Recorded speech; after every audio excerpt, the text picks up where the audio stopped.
Jackson Wilder slammed the letter down on his kitchen table so hard, the coffee cup rattled off the edge and shattered on the floor. His hands wouldn't stop shaking. A 7-year-old girl was arriving on the morning train, his dead brother's daughter. And if Jackson couldn't prove she was walking into a real home, a real family, a judge would send her straight to an orphanage before sundown. He had exactly one day to find a wife. If this story moves you, hit that subscribe button right now and drop the name of your city in the comments. I want to see how far this story travels. Now stay with me because what happens next will take your breath away. The letter was only 2 pages long, 2 pages that dismantled everything Jackson Wilder thought he knew about his own life. He read it 3 times, standing at his kitchen counter, because the first 2 times his brain refused to accept the words. His brother Daniel had been dead for 3 years. They hadn't spoken in nearly a decade before that, a silence born from one bad night and too much pride on both sides. Jackson had made his peace with that emptiness, or so he believed. But Daniel, it turned out, had not died as empty as Jackson thought. Daniel had a daughter. Her name was Emma. She was 7 years old, and her mother, a woman named Rose, whom Jackson had never met, never even heard of, had passed away from fever 6 weeks ago in a boarding house in Billings. Before she died, she had managed to send one letter to the county courthouse in Harlow, Montana, naming Jackson Wilder as the child's only living relative. The courthouse had tracked him down, and now a county judge named Harlan Moore had sent his own letter to Jackson firm, and without warmth explaining the situation in the language of a man who had seen too many children fall through the cracks of the world. Emma Wilder, age 7, will arrive at Harlow Station on the morning train of November 14th. As her sole living relative, you are her first consideration for guardianship.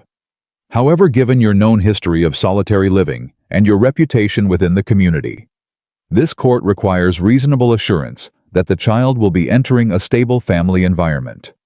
A formal review will be conducted no later than 48 hours after her arrival. If this court is not satisfied, the child will be remanded to the Sisters of Mercy Orphan Institution in Great Falls. Jackson, read that last sentence 4 times. Remanded to the Sisters of Mercy Orphan Institution. He set the letter down. He picked it up again. He walked to the window and stared at nothing for a long time. Outside, the Montana sky was the color of iron. It was the kind of sky that promised cruelty before nightfall, the kind Jackson had learned to read the way other men read books. He had lived alone on this ranch for 11 years. He had survived blizzards that buried cattle up to their ears. He had driven cattle through passes where one wrong step meant a man simply disappeared. He had handled every hard thing the land threw at him with nothing but his own 2 hands and a stubbornness that most people in Harlow called dangerous. He had never been afraid of a single thing that could be touched, broken, or outrun. But this piece of paper, this small girl arriving on a train in the morning, this terrified him in a way he had no language for. Because Jackson Wilder had absolutely no idea how to be a father. And he had even less idea how to find a wife before sunrise. He stood in his kitchen for 20 minutes, doing the kind of thinking that doesn't look like thinking from the outside. Just a big man standing very still with a jaw set like stone and eyes fixed on a wall. Then he did what Jackson Wilder always did when a problem got big enough.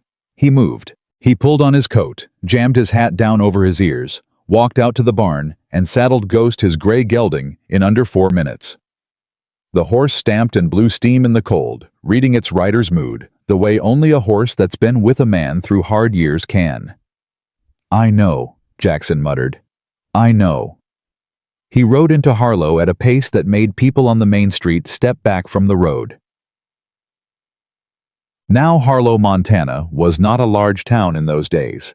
There was a general store, a post office, 2 saloons, a church, a sheriff's office, a school, a livery stable, and a scattering of small businesses that came and went with the seasons. The people who lived there were the kind of people who knew everything about each other and pretended they didn't. They knew Jackson Wilder. They had known him for 11 years, and in 11 years, they had decided certain things about him that they held on to, the way people hold on to opinions that make them feel safe with both hands tightly, and without any particular interest in letting go. Jackson Wilder was dangerous. Jackson Wilder was a loner. Jackson Wilder had a past that nobody fully knew, which meant everyone had filled in the blanks with whatever made the best story. So when Jackson Wilder tied his horse outside the general store and walked straight to the counter where Tom Briggs stood, pretending to organize a shelf of canned goods, Tom turned around with the particular expression of a man trying to look calmer than he felt. "Jackson." "I need a wife," Jackson said. The words fell out of his mouth like a man dropping a heavy thing he'd been carrying too long. Tom Briggs blinked.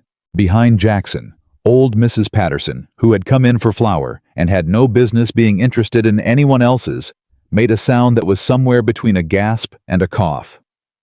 "I'm sorry," Tom said. "A wife." Jackson's voice was flat like he was asking for a box of nails. "I need one, today. You know everybody in this town. Who would—" He stopped. He tried again. "Is there a woman who—" He stopped again. Tom stared at him. Jackson pulled off his hat and ran a hand through his hair. It was the most visible sign of distress anyone in Harlow had ever witnessed from the man. "I've got a niece coming on the morning train. 7 years old. My brother Daniel's girl. I didn't know she existed until an hour ago." He put the hat back on. "Judge Moore wants to see a family home, or he sends her to an orphanage in Great Falls. I need a wife for the review. A real one. Or close enough."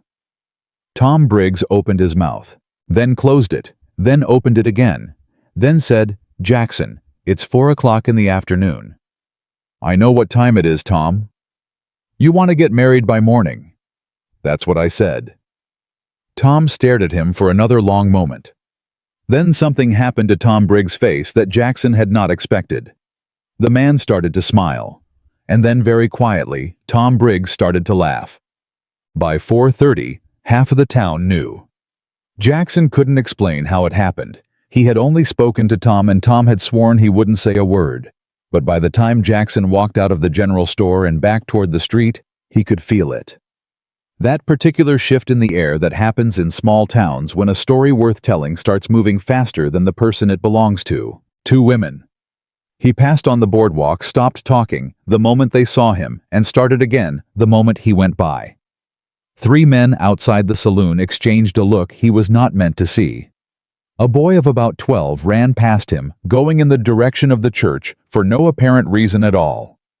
Jackson stood in the middle of the main street and understood with a coldness that had nothing to do with the November wind that he was about to become the most laughed-at man in Harlow, Montana. He had been called many things in this town. Dangerous, cold, unpredictable, unapproachable, but never ridiculous. He had always had his pride, even when he had nothing else. He squared his shoulders and walked on. He tried the church first because it seemed like the right place for the business of marriage, and because Reverend Cole's wife Martha was the kind of woman who knew every single person in the valley and genuinely wanted good things for all of them. Martha Cole had 3 daughters, all married, and a habit of finding solutions to problems that everyone else had given up on. She met him at the door with a look that confirmed Tom Briggs had either not kept his promise or had told his wife, which was the same thing. Jackson Wilder. She folded her hands in front of her apron. Her voice was warm but careful. "I've already heard." "Then you know why I'm here." "I know why you think you're here." She studied him for a moment.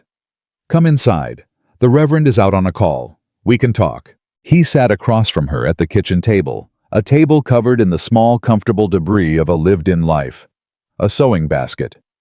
3 hymn books, a child's drawing held down at the corner by a jar of jam, and he laid out the situation plainly, the way he'd learned to lay out everything. No decoration, no apology, just the facts as they stood. Martha Cole listened without interrupting. When he finished, she was quiet for a moment. "You understand," she said carefully, "that what you're asking a woman to marry you in a single day, that's not a small thing." "I know what it is." "A woman who agreed to that would be taking a very large risk." She held his eyes. "On a man she barely knows. A man with your kind of reputation."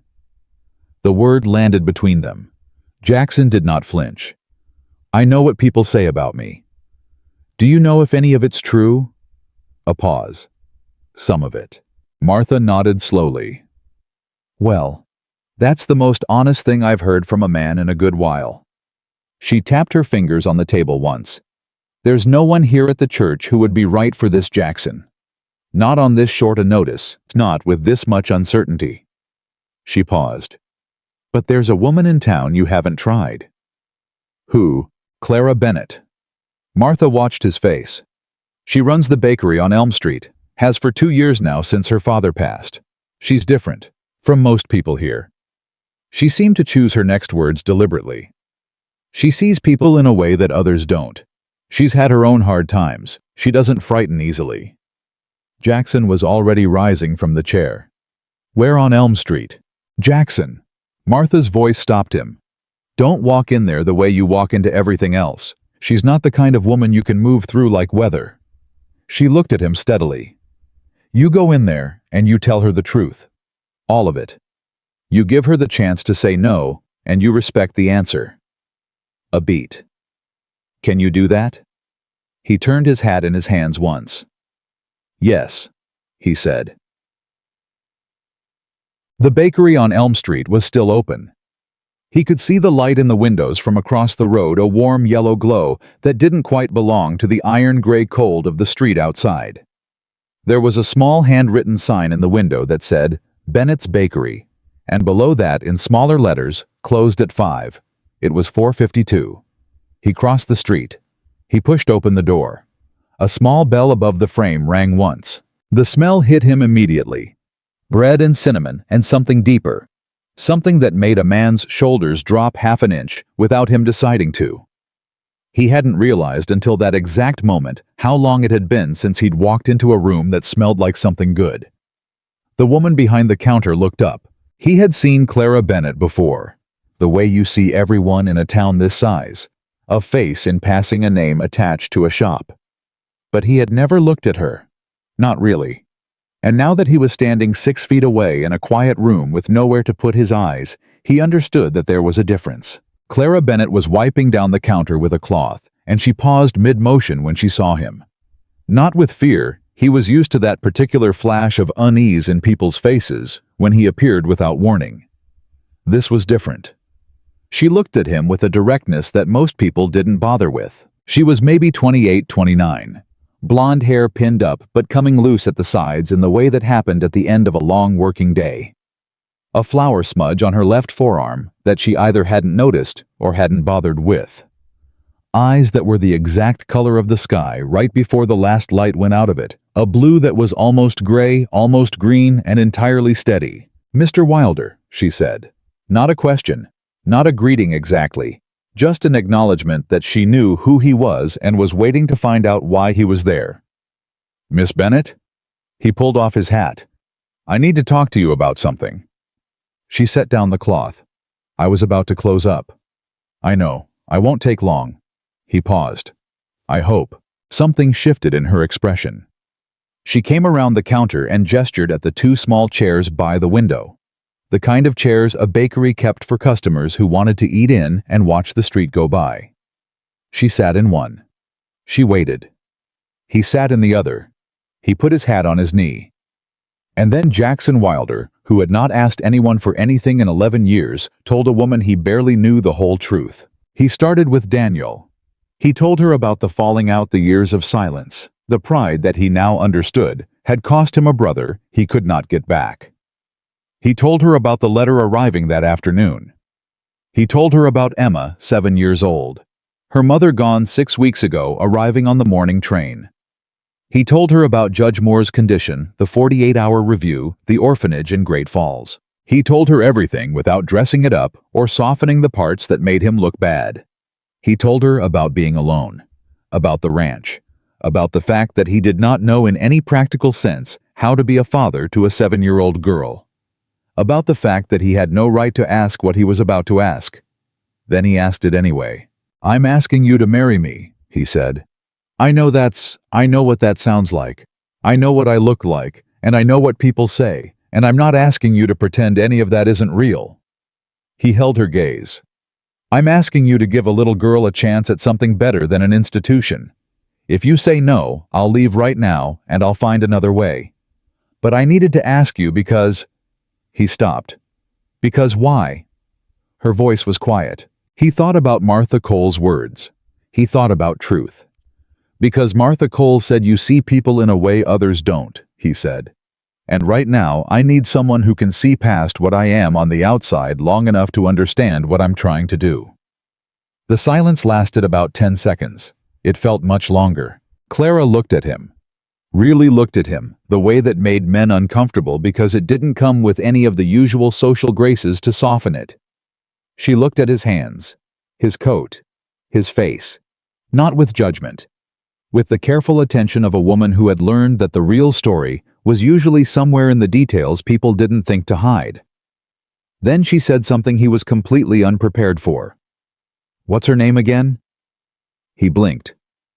"Emma. Emma." Clara repeated it like she was placing the name somewhere careful. "How long has she been traveling?" "I don't know. The letter didn't say." "So she's been on a train alone since her mother died going to meet an uncle she's never heard of." Clara was quiet for a moment. "She's going to be frightened." "Yes." "She's going to need someone steady." "Yes." "Not just someone who looks like a family." She held his eyes. "Someone who will actually be there. That's all I want to give her." Another silence. Longer this time.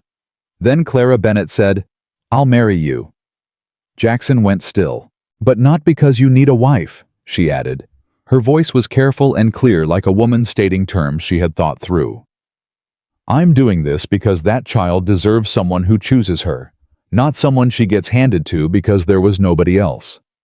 She paused. "If we do this, we do it honestly. I won't pretend to the girl. I won't pretend to the judge in a way that puts her at risk. We tell her the truth, a careful version of it, and we give her real stability, not a performance." "Agreed," Jackson said. He said it without hesitation. "1 year." Her voice was still steady. "We see how it goes. After a year we reassess. But whatever happens between us, Emma's stability comes first." "Agreed." She nodded once. Then she stood and put out her hand. He stood and shook it. Her grip was firm. "I'll need to close up and speak to my neighbor about the shop," she said, already moving back behind the counter with the efficiency of a woman who made decisions and then acted on them without wasting time in between. "Can you be at the courthouse in 2 hours?" "Yes." "Then go." She looked up. "And Mr. Wilder?" He was halfway to the door. "Yes." "The child's bedroom." She said it carefully. "Does she have one?" He turned around. Something passed across his face that she couldn't quite read. "Yes," he said. "She does." Clara stared at him. "You built a bedroom," she said slowly, "before you even knew she existed." It wasn't a question. Jackson said nothing. Clara looked at him for a long moment. Then she looked back down at the counter. "Go," she said again. But her voice was different. Quieter. He went. The courthouse was nearly empty by 6 o'clock. Judge Harlan Moore was a thin man with the patient, faintly irritated expression of someone who had been disappointed by humanity often enough that surprise was no longer part of his range. He read the situation in front of him, a large, rough-edged cowboy and a composed bakery owner with the thoroughness of a man who had signed enough papers in his life to know when something didn't add up. He looked at Jackson. He looked at Clara. He looked back at the papers. "This is highly irregular," he said. "Yes," Jackson agreed. "You've known each other how long?" "Long enough," Clara said. She said it calmly without blinking. "We've known each other in this town for 2 years, Your Honor. We've been quietly seeing each other for the last several months. We simply hadn't made it official." She paused. "The arrival of the child accelerated our plans." Judge Moore looked at her. She looked back at him. He tapped the papers on his desk twice. "Miss Bennett," he said, "you understand that if this review goes poorly, if I find the environment unsuitable for the child, I will remove her regardless of this marriage certificate." "I understand that completely," Clara said. "And I wouldn't want it any other way." Something shifted in the judge's expression. Just slightly. The faintest softening around the eyes. He signed the papers. Jackson and Clara Wilder walked out of the courthouse at 6:47 on a Tuesday evening in November, husband and wife. Neither of them said much on the way to the ranch. Ghost walked steady in the cold dark, and Clara sat behind Jackson on the horse's back with her hands properly placed and her spine straight, because Clara Bennett. Clara Wilder now was a woman who had learned to carry herself with dignity, even when the ground beneath her feet was completely unknown. "You should know," Jackson said after a long silence, "that the bedroom I built it 8 months ago." Clara waited. "I'd been dreaming about it," he said. He sounded slightly bewildered by his own words, like a man confessing something he hadn't planned to. "About a child in the house. I didn't know whose. I just built the room, painted it, put a small bed in it." He paused. "People would have thought I'd lost my mind." "People probably think that anyway," Clara said. A short silence. Then very quietly, Jackson almost laughed. It was more of a breath than a laugh, a small exhale through the nose, but it was real. "That's true enough," he said. Clara looked at the dark sky above them and said nothing. But inside, something had shifted. Because Clara Bennett had agreed to this marriage for Emma's sake.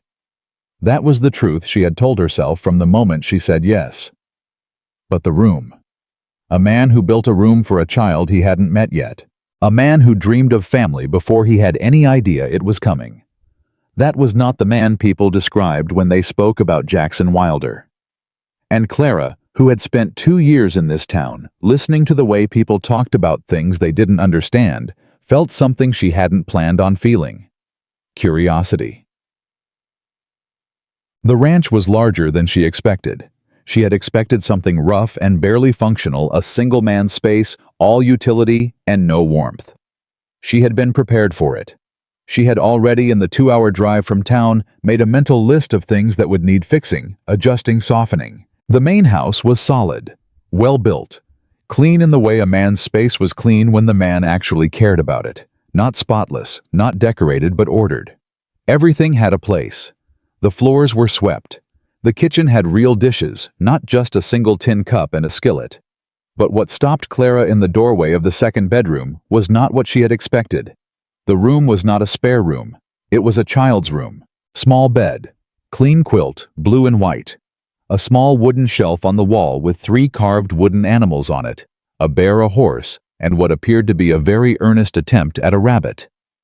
Clara walked to the shelf and picked up the rabbit. The carving was careful, patient, done by someone who had practiced. She set it back down. She turned around. Jackson was standing in the doorway watching her with the expression of a man waiting for a verdict he wasn't sure he deserved. "You made these," she said. "Yes." "By hand?" "Yes." She looked at the shelf again, then at him. "Jackson." She kept her voice level. "How long have you been making these?" I was quiet for a moment. 5, 6 years, maybe longer. He looked at the shelf. "I used to do it at night when I couldn't sleep, just to have something to do with my hands." He paused. "I never told anyone about it." Clara looked at him for a long moment. Then she said something that changed the entire temperature of the room. "The people in town have been wrong about you for a very long time, haven't they?" He said nothing, but his jaw moved once the way a man's jaw moves when he's pressing something back down. "You don't have to answer that," Clara said. She set the rabbit back in its place on the shelf very carefully and walked past him into the hall. She didn't sleep much that night. She lay in the small guest room Jackson had offered her, the main bedroom. She'd declined and listened to the house settle in the cold and thought about everything that had happened in the last 8 hours. She had agreed to marry a near stranger. She had stood in front of a judge and told a story that was partially true, which was close enough to lying that it sat uncomfortably in her chest. She had moved into a house in the dark without knowing where anything was. And somewhere on a train crossing the dark plains of Montana, a 7-year-old girl named Emma was getting closer with every hour. Clara stared at the ceiling. She thought about the wooden rabbit. She thought about the room built for no one. She thought about Jackson's voice when he said, "I promise I won't leave you," in a sentence about a child he hadn't yet met, and Clara had caught that, had heard that particular tone. The tone of a man speaking to a pain older than this situation, a pain he was finally clumsily trying to do something about. She had made this decision for Emma. She still believed that.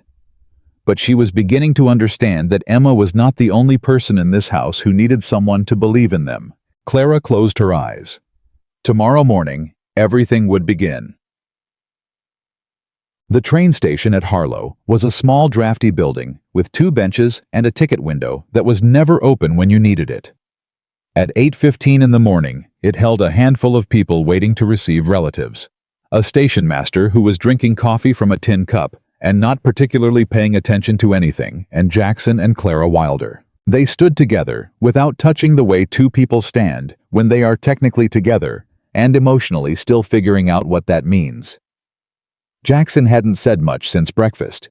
He had made coffee and bread adequately without ceremony, and sat at the table with the look of a man running quiet calculations that were too important to be interrupted by conversation. Clara had respected that. She had spent the morning arranging the kitchen, finding out where things were, making a quiet list of what was missing. It was the kind of practical work that steadied her. Now they stood at the station, and they waited. The train appeared first as a sound, that low, grinding, approaching thunder that Clara had never quite gotten used to, no matter how many times she'd heard it. Then the shape of it against the gray sky. Then the platform shaking slightly underfoot as it pulled in. Jackson was completely still beside her. Clara glanced at his hands. His hands, which were large and scarred and capable of things most men couldn't manage. Those hands were not still. The fingers of his right hand were moving against his thigh, not fidgeting, something slower, more deliberate. A small rhythmic motion. She recognized it. He was carving in his mind, running his thumb the way he did when he was working a piece of wood. The motion that calmed him. The train stopped. Doors opened. People stepped onto the platform. And then near the far end of the last car, a small figure appeared. Emma Wilder was small for 7. Clara noticed that immediately. She had Daniel Wilder's dark hair, apparently, though Jackson had never said so. Clara simply recognized it by the way Jackson's breath changed the moment he saw the child. Emma was carrying a bag that was clearly too large for her, gripping it with both hands, and she stood at the edge of the platform step with the very particular stillness of a child who had learned not to expect anyone to come forward. A child who had learned to wait. Jackson moved before Clara could. He crossed the platform in 6 strides and stopped 3 feet from the girl. He crouched down to her height. It was the motion of a big man making himself smaller on purpose, and it was so deliberate and so careful that Clara felt something ache in her chest watching it. "Emma," he said. The girl looked at him with dark, serious eyes. "You're him," she said. "You're the uncle." "Yes," Jackson said. "I'm Jackson, and I—" He stopped. He seemed to be fighting something. Then he said, "I'm very glad you're here." Emma studied him with the frank, merciless attention of a 7-year-old who has been through enough that they no longer have patience for things that aren't real. "You don't know me," she said.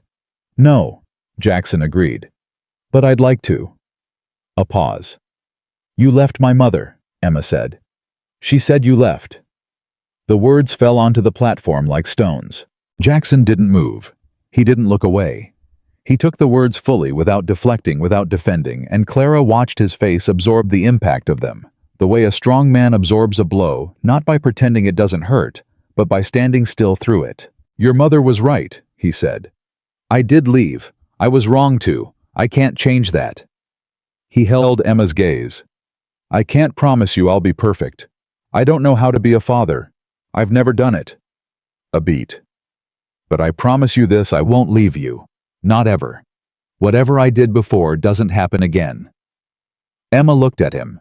Then she looked at Clara, who was standing just behind Jackson, and the child's expression shifted not to warmth, not yet, but to a sharper form of attention. "Who are you?" Emma asked.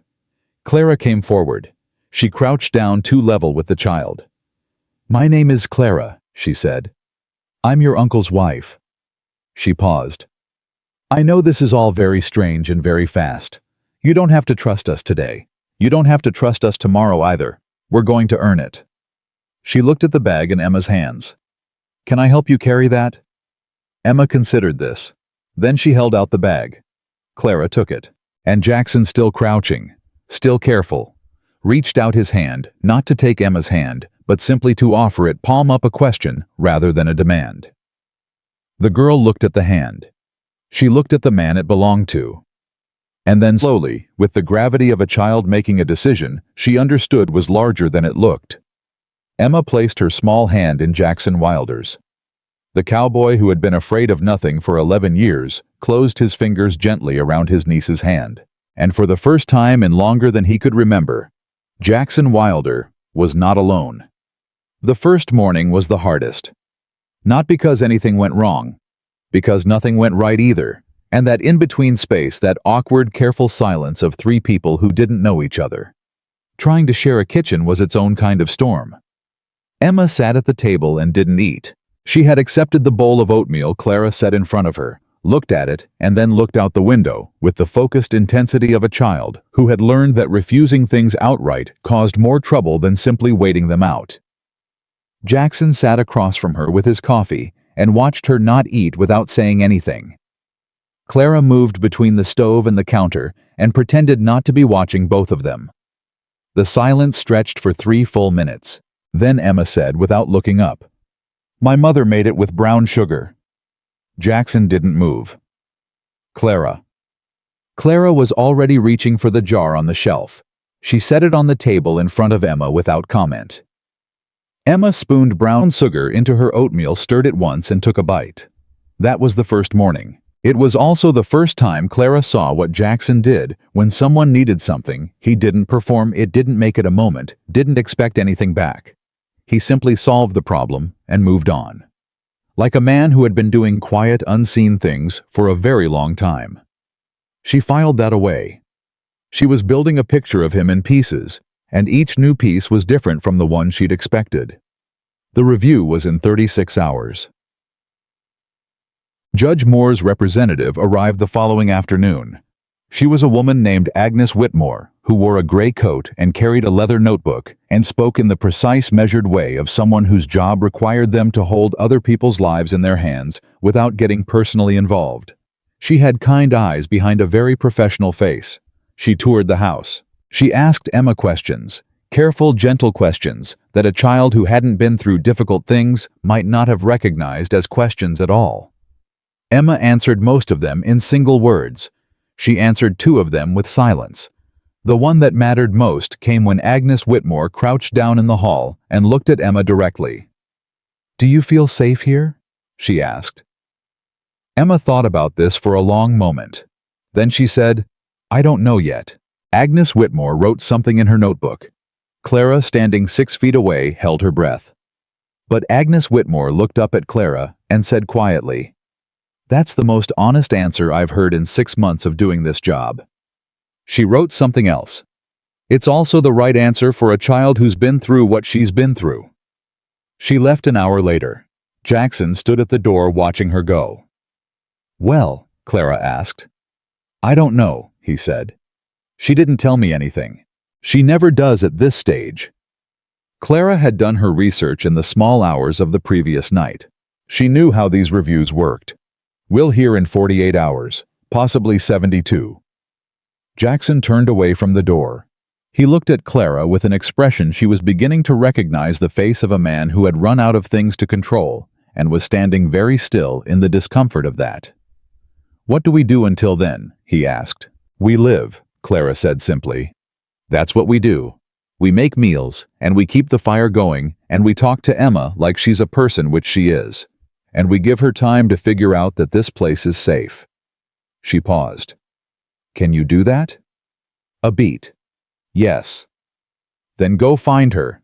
She's been in that bedroom for an hour, and she hasn't made a sound." Jackson went. Clara heard the conversation through the thin wall, which she wasn't proud of, but also didn't stop. She heard Jackson's knock, 2 light taps, the way you knocked on a room when you weren't sure of your welcome. She heard Emma's voice. What? A pause. Then Jackson. I was going to carve something. Thought you might want to watch. A longer pause. Then Emma. What are you carving? Don't know yet, Jackson said. I usually figure it out once I start. Another pause.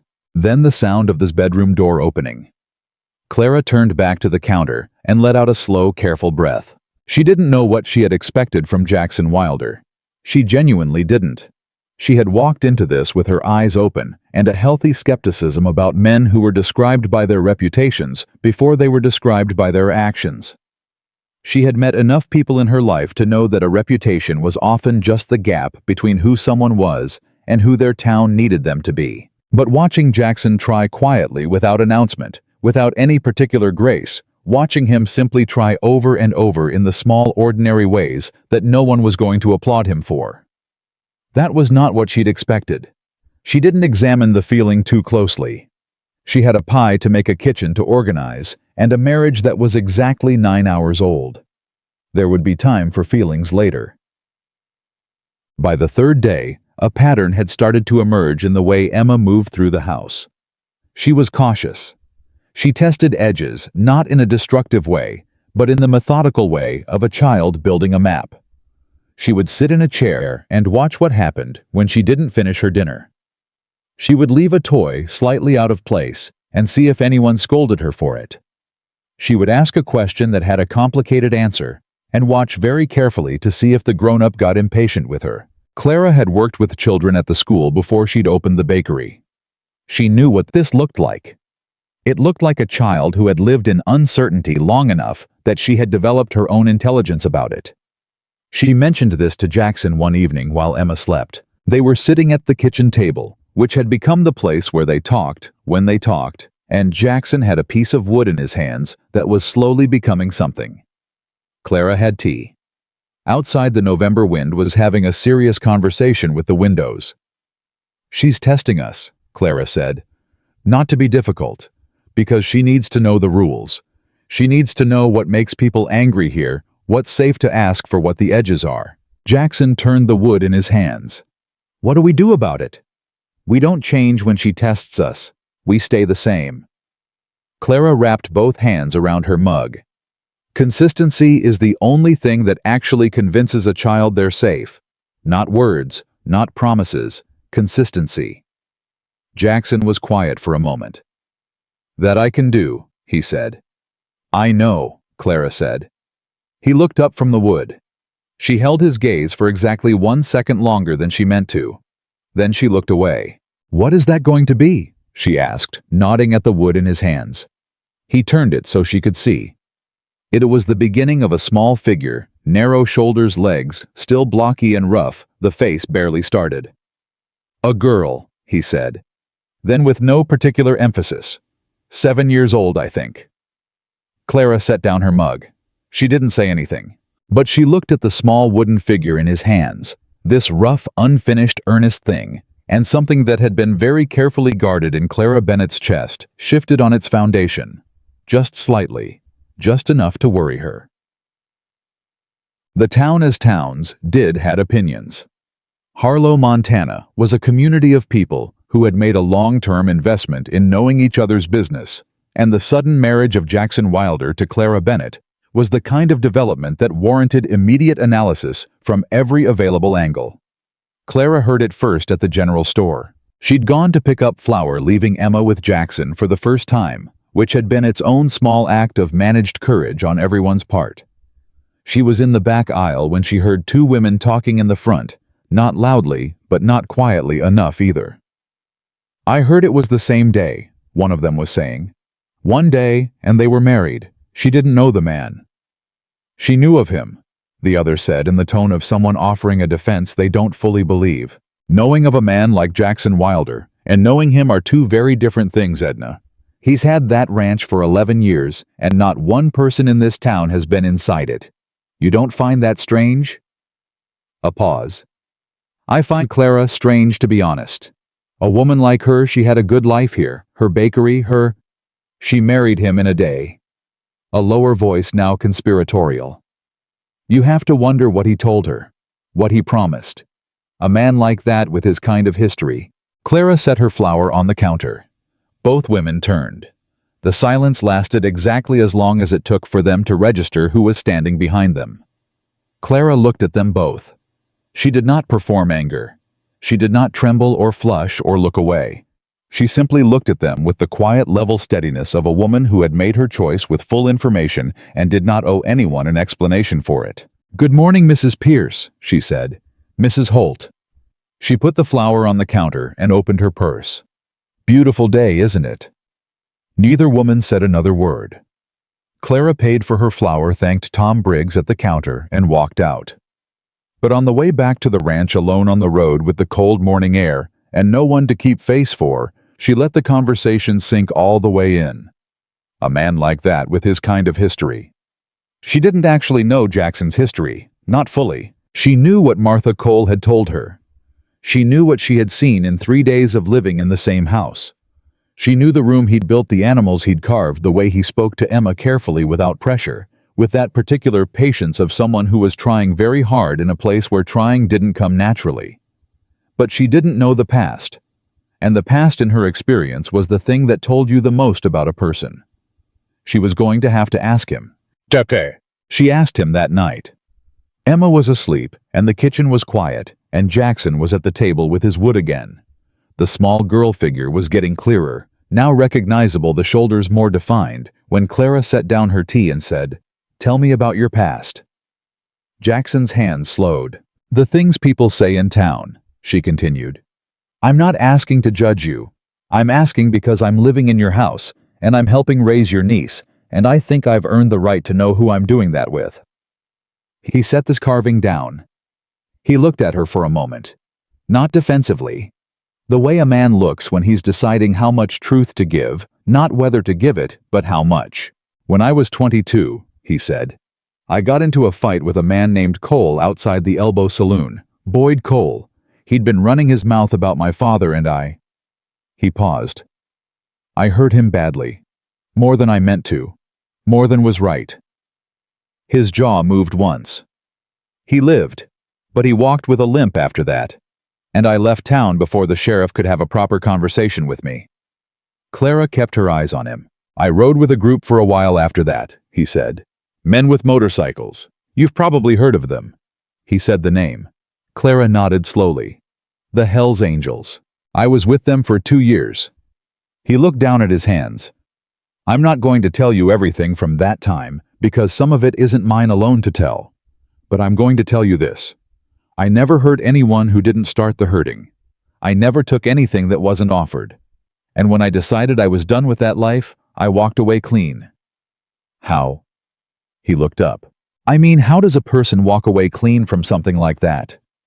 Clara's voice was curious, not accusing. "In my experience, things like that don't usually let you walk away." Something moved in his face. "I helped a man named Hector out of a situation that would have killed him. He was their leader, more or less. When I said I was done, he said he owed me a clean exit, and a man like Hector keeps his word." He picked up the carving again, but didn't work it. "They still come through sometimes, to check on me. It looks worse than it is." "It looks like exactly what it is," Clara said. He glanced at her sharply. "Loyalty," she said. "It looks like loyalty, from men who don't give it easily." She wrapped her hands around her mug. "That's not a bad thing to have earned." Jackson stared at her. Clara looked at the table. "What happened with your brother with Daniel?" A long pause. "Daniel was the good one," Jackson said simply, like this was a fact he had lived with long enough that it no longer hurt to say, or maybe hurt so much that he'd learned to say it without showing how much. "Better with people. Better with everything, really. He wanted a life with a family in it. I kept doing the opposite of that." He set the carving on the table. "We had a bad night the last time we saw each other.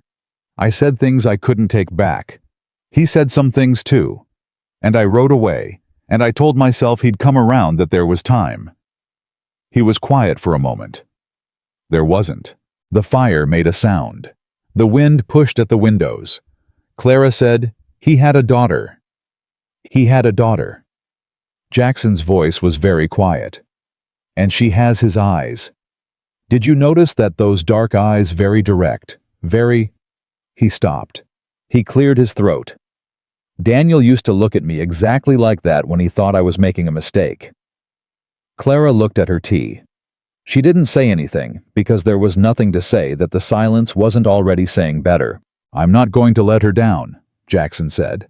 Not to Clara exactly, to the room, to the night, to the brother who was gone.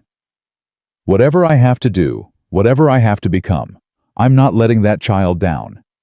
"I know," Clara said. She said it quietly, and she meant it fully, because she did know. She had known it from the platform, from the moment he crouched to Emma's height without being told to. From the moment he took the blow of Emma's words. "You left my mother," without flinching, without defending himself, without a single move toward his own comfort. She knew it, and she realized sitting at that table in the firelight with her tea growing cold, that knowing it had become something she held carefully, like the wooden rabbit in Emma's room, small and handmade, and more valuable than it looked. By the end of the first week, Emma had stopped watching the door. It was a small thing, a thing that probably only Clara and Jackson noticed because they were the ones paying attention. But until that week, Emma had always positioned herself in any room so she could see the nearest exit. She sat near doors. She kept her back to walls. On the 8th day, she sat in the middle of the kitchen floor and played with the wooden animals from her shelf without a single glance toward the door. Jackson saw it first. He was coming in from outside, and he stopped in the doorway and just stopped. Stood there.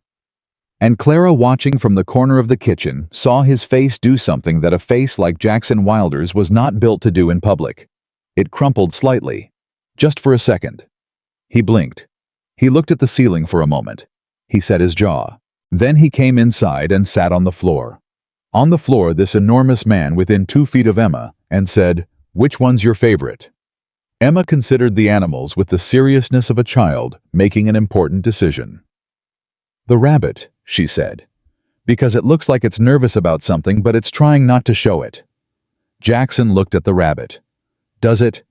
Can't you see it?" He picked it up and looked at it for a long moment. "I made that one when it was very cold outside and I couldn't sleep," he said. Emma took the rabbit back and set it in her lap. "Were you nervous about something?" "Yes," Jackson said. "What?" He looked at her, entirely honest. "I was nervous about being alone." Emma turned the rabbit over in her hands. Then she said with the flat, undramatic delivery of a child stating an obvious fact, "I know how that feels." Jackson said nothing, but he stayed on the floor. And Emma kept playing. And Clara turned back to the stove and stirred something that didn't need stirring, and told herself firmly that what she was feeling was simply satisfaction at a difficult situation, improving, and absolutely nothing more complicated than that. She almost believed it. The letter from Agnes Whitmore arrived on the 10th day. Jackson brought it in from the mailbox and stood at the kitchen table holding it for a long moment before he opened it. Emma was at school her first day, which had been its own battleground of anxiety and stubbornness, and one very large bribe involving brown sugar oatmeal for an entire week. Clara stood on the other side of the table. Jackson opened the envelope. He read the letter. Clara watched his face. She could not read his face.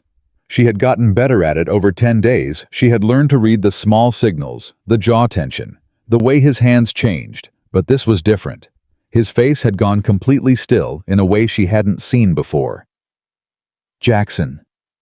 Her voice was careful. He looked up. "She's staying," he said. Clara let out a breath so long and so complete that she felt her knees go slightly soft with it. "Provisional," Jackson said. "There'll be a follow-up in 6 months, but provisional guardianship. She's staying." He set the letter down.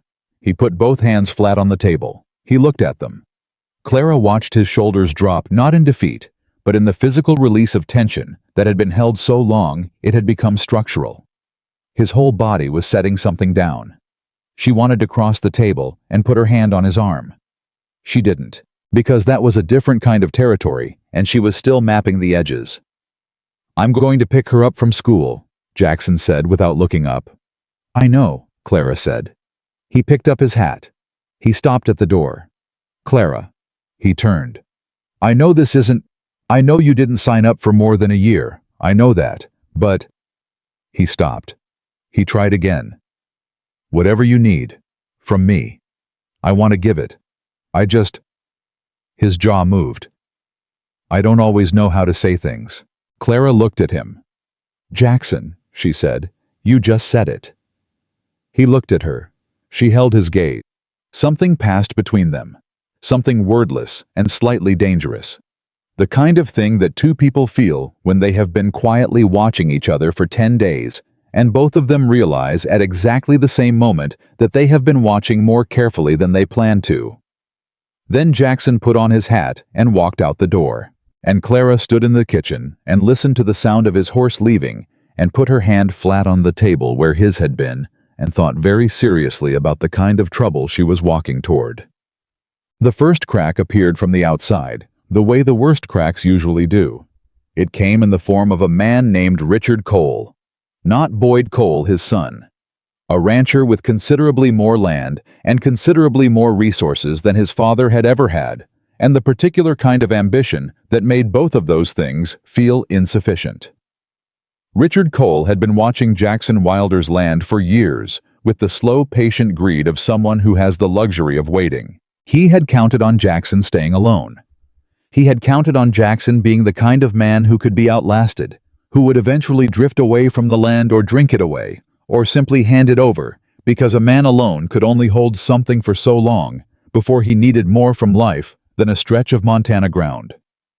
What Richard Cole had not counted on was a wife, or a child, or the particular way a family changed a man's grip on what he had. Clara heard about Richard Cole first from Martha Cole at the church. No relation to Richard. A fact Martha stated with a weariness that suggested she had been stating it for years. Martha stopped Clara after Sunday service with an expression that mixed concern and the very particular discomfort of someone delivering news they'd rather not.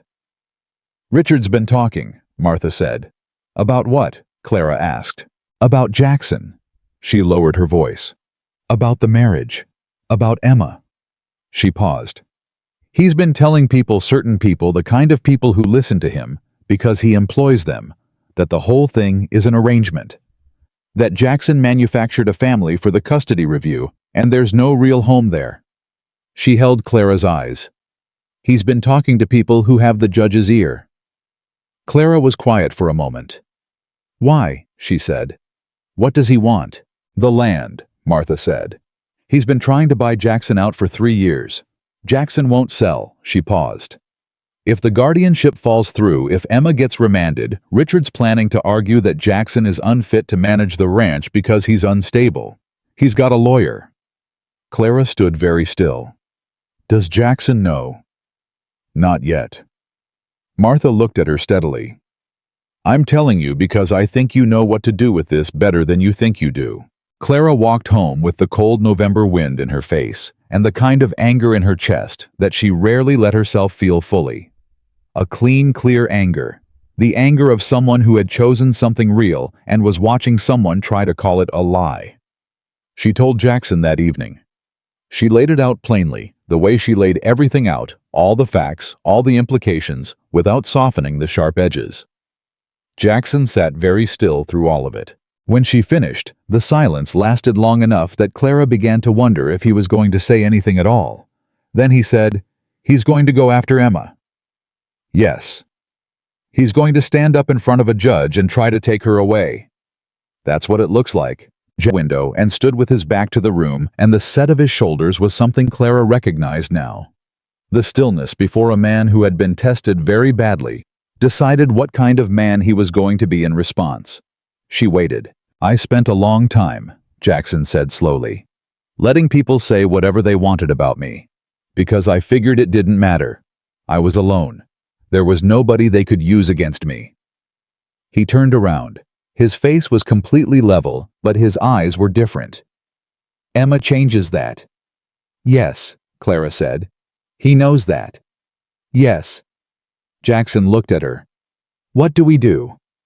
Clara thought about it for exactly the amount of time she needed to. Then she said, "We show him he's wrong, not by fighting him directly, by being exactly what he says we're not." She held his gaze. A real family. In front of the town. In front of the judge. In every small visible way that makes his argument look like what it is. The story of a man who doesn't understand what a home actually looks like. Jackson studied her for a long moment. "Clara." His voice was quiet. "Is it still an arrangement to you?" The question landed between them without warning. Clara looked at him. The kitchen was very quiet. "No," she said. "It stopped being an arrangement around day 4. Jackson held her gaze for a moment. He nodded once. The slow, private nod of a man filing something very important in a very careful place. "Then we fight," he said. "Then we fight." Clara agreed. And neither of them moved. And the fire burned between them. And outside, the Montana wind threw itself against the walls of a house that was beginning slowly, stubbornly against every odd that had been stacked against it to feel like a home. Richard Cole moved fast, faster than Clara had expected, which told her he'd been ready.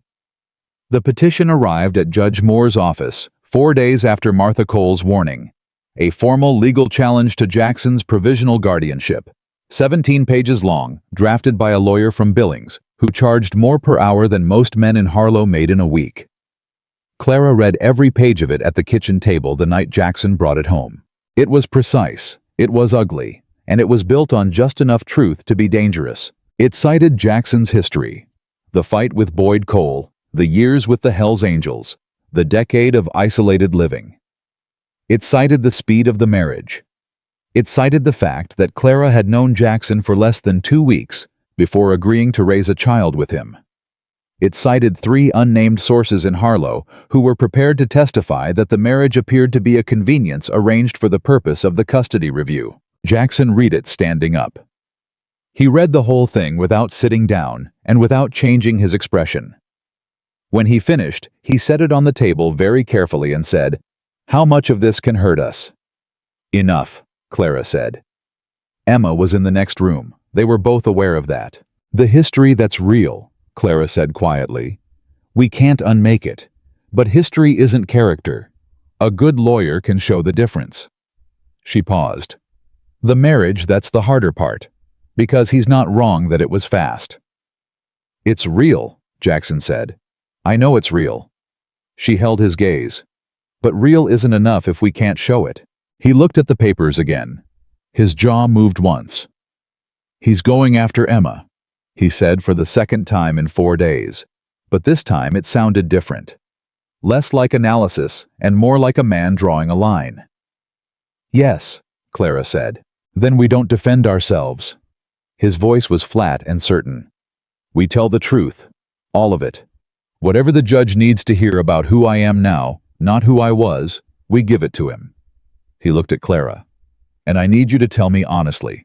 Can you stand up in that courtroom and say this marriage is real?" The question was direct. There was no shelter in it. Clara looked at him across the table. This man she had known for less than 3 weeks. This man who built rooms for children. He hadn't met and carved wooden animals at night, when loneliness got too loud, and took the cruelest words a 7-year-old could throw at him without flinching. And she said without hesitating, "Yes, I can say that." Something in Jackson's face changed. Not dramatically. Just a quiet settling like a wall that had been holding weight for a very long time, being reinforced from the other side. "Then that's what we do," he said. What came next was 2 weeks of the kind of tension that doesn't announce itself. It just lives in the house with you. In the pause before someone speaks in the way, sleep becomes shallow and meals get quieter. Emma felt it. Children always did. She started watching Jackson and Clara, the way she'd watched the door in the early days, that careful measuring attention of a child, recalibrating her sense of safety. She didn't ask questions about it directly, but she started staying closer to both of them than she had before. She stopped going to her room after dinner. She sat in the kitchen while the grown-ups talked, not really listening, just present. Just making sure they were still there. Jackson noticed first. He came to Clara after Emma had gone to bed on the fourth night of tension and said, "She knows something's wrong." "Yes," Clara said. "What do we tell her?" Clara thought about it. "The truth. A version of it she can carry." She paused. "She's 7, not fragile. She's already survived more than most adults. She deserves honesty." So the next morning, Jackson sat down with Emma at the kitchen table before school and said, "There's a man who is trying to tell the judge that you shouldn't live here. We're going to go to the courthouse and tell the judge that's not true, and the judge is going to decide." Emma looked at him. "Are you scared?" she asked. "Yes," Jackson said. Emma thought about this for a moment. "What if the judge believes him? Then we fight harder," Jackson said. "But Emma, listen to me." He leaned forward slightly. "Whatever happens in that room, I want you to know that I don't think of you as a problem to be solved or a situation to be managed. You are my family, and I'm not going to stop being your family because a man with a lawyer says I should." Emma was quiet for a long time. Then she picked up her spoon and ate her oatmeal brown sugar, 2 spoonfuls, the way she always had it now, and said, "Okay, just okay." Clara stood at the counter with her back to the table and closed her eyes for exactly 3 seconds. Just okay. Like a child who had decided in that small, steady voice of hers that this man was worth trusting, that this kitchen was worth coming back to. Clara opened her eyes and kept moving. They found a lawyer named Peter Aldous, a quiet man from Bozeman with sharp eyes and the unhurried confidence of someone who had won arguments that everyone around him thought were unwinnable. He read the petition, met with Jackson and Clara together, met with each of them separately, and on the third meeting said, "The marriage question is the centerpiece of their case. Everything else is framing." He looked at both of them. "So I need to ask you both straight, is this real?" "Yes," Jackson said. "Yes," Clara said. Aldous studied them. The particular professional study of a man who interviewed people for a living and had developed a reliable instinct for the difference between performance and truth. "All right," he said. "Then the way we win this is simple. We don't fight their history. We bring your present." He looked at Jackson. "Is there anyone in this town or outside it who can speak to your character? People who know you in a way that the court can't dismiss?" Jackson was quiet for a moment. Then he said, "Yes. But you might not like who they are." Aldous raised an eyebrow. Jackson said the name. Aldous set down his pen. He looked at Jackson for a long moment. Then he said, "The Hells Angels." "Yes." Another long moment. "They'd come?"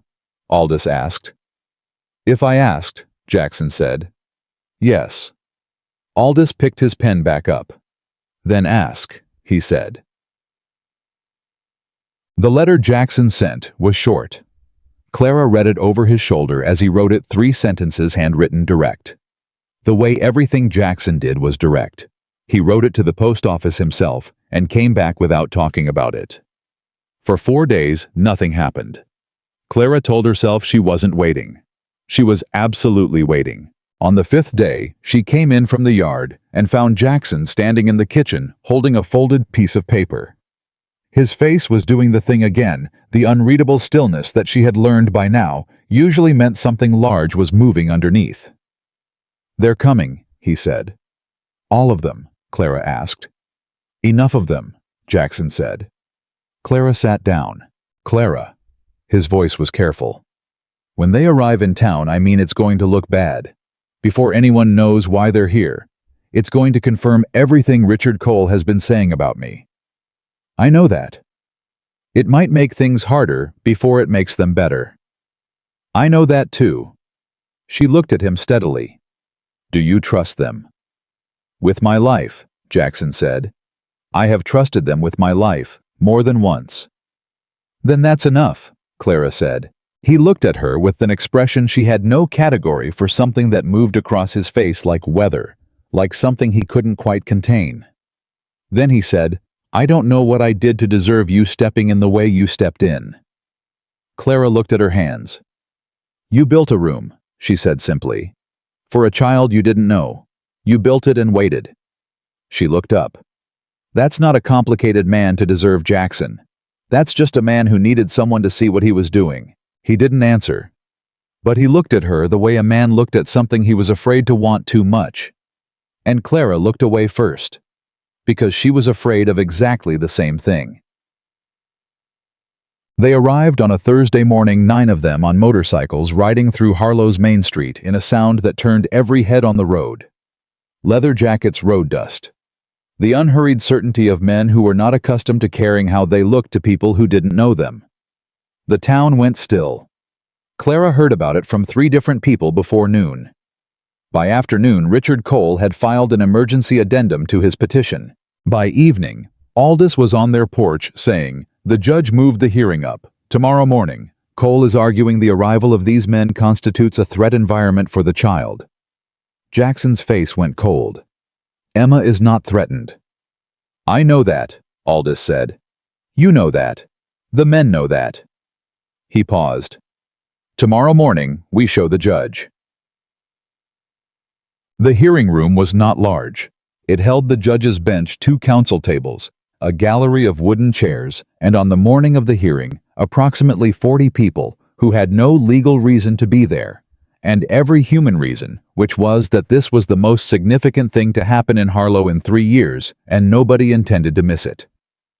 Richard Cole sat at the plaintiff's table with his Billings lawyer and the particular posture of a man who believed he had already won.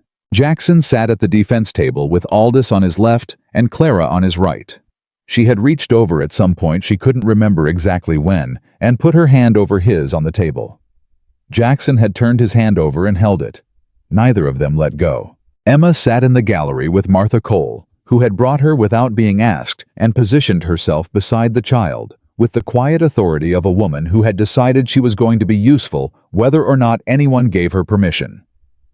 The 9 men sat in the back row of the gallery. They had come clean. That was the thing that Clara noticed that she hadn't expected. Jackets still on. Yes. But faces clean-shaved, or at least cleaner than they'd been the day before. Hands folded, backs straight. They sat in the back of that like men who understood what the room required and had decided to give it, not because the room intimidated them, but because the man at that defense table mattered to them. That was the thing. They were there because Jackson mattered to them. Richard Cole's lawyer went first. He was smooth and organized. He laid out the case, the history, the rushed marriage, the unnamed witnesses, the arrival of known criminal associates with the confident precision of someone who had done this many times. Then Aldous stood up. He did not grandstand. He did not perform. He simply called witnesses one at a time and asked them quiet questions and let their answers do the work. Martha Cole spoke about Jackson's character over 11 years. The things he did quietly without audience. The fences he'd repaired for elderly neighbors without being asked. The cattle he'd helped retrieve for smaller ranches during the bad winter of '89. The way he had never in 11 years caused a single incident in this town. Agnes Whitmore, the court's own reviewer, took the stand and said with a precision that left no room for misinterpretation, that in her professional assessment, Emma Wilder was demonstrating the behavioral markers of a child who felt genuinely safe in her environment. Not performed safety, actual safety. And that in her experience, those 2 things could not be faked by a child who had been through what Emma had been through. Then Aldous called Jackson. Jackson walked to the stand and sat down and answered every question with the flat, undecorated honesty that was the truest thing about him. He admitted the past. He did not minimize it. He described what he had been and what he had chosen to become and why, and he did it without a single bid for sympathy.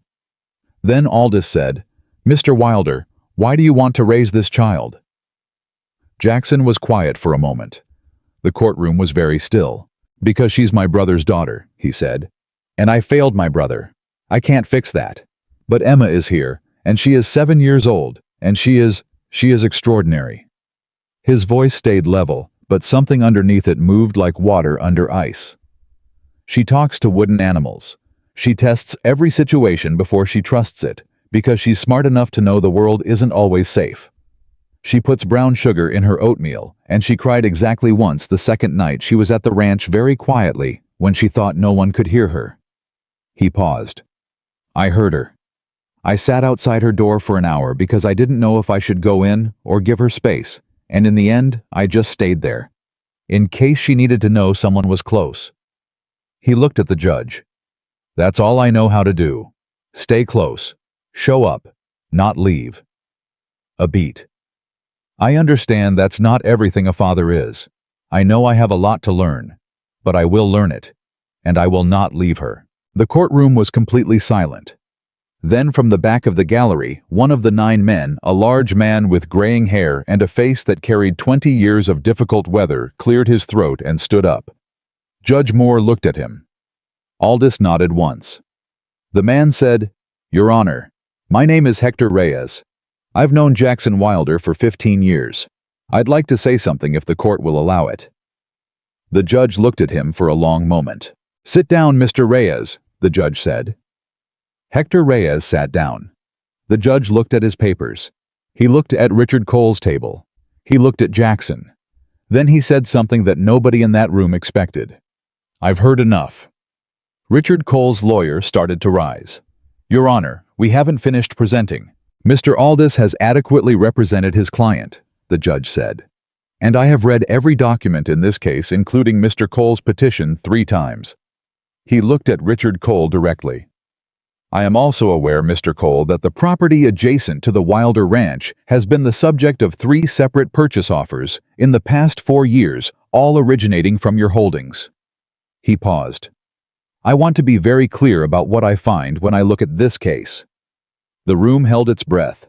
I find a man who has made serious mistakes in his past and has spent 11 years making different choices. I find a marriage that was unconventional in its timing and entirely real in its execution. I find a child who, by the court's own reviewer's professional assessment, is safe, attached, and healing. He set down the papers. And I find a petition that has less to do with a child's welfare than with the financial interests of the man who filed it. Richard Cole's face went the color of old ash. Provisional guardianship stands, the judge said. Petition denied. He looked at Jackson. Mr. Wilder, this court will conduct its 6-month review as scheduled. I expect you to show me the same thing you've shown me today. A pause. Don't disappoint me. No, sir, Jackson said.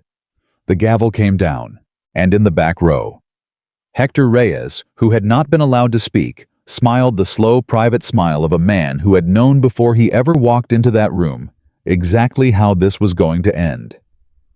The gavel came down, and the room exhaled. Not all at once.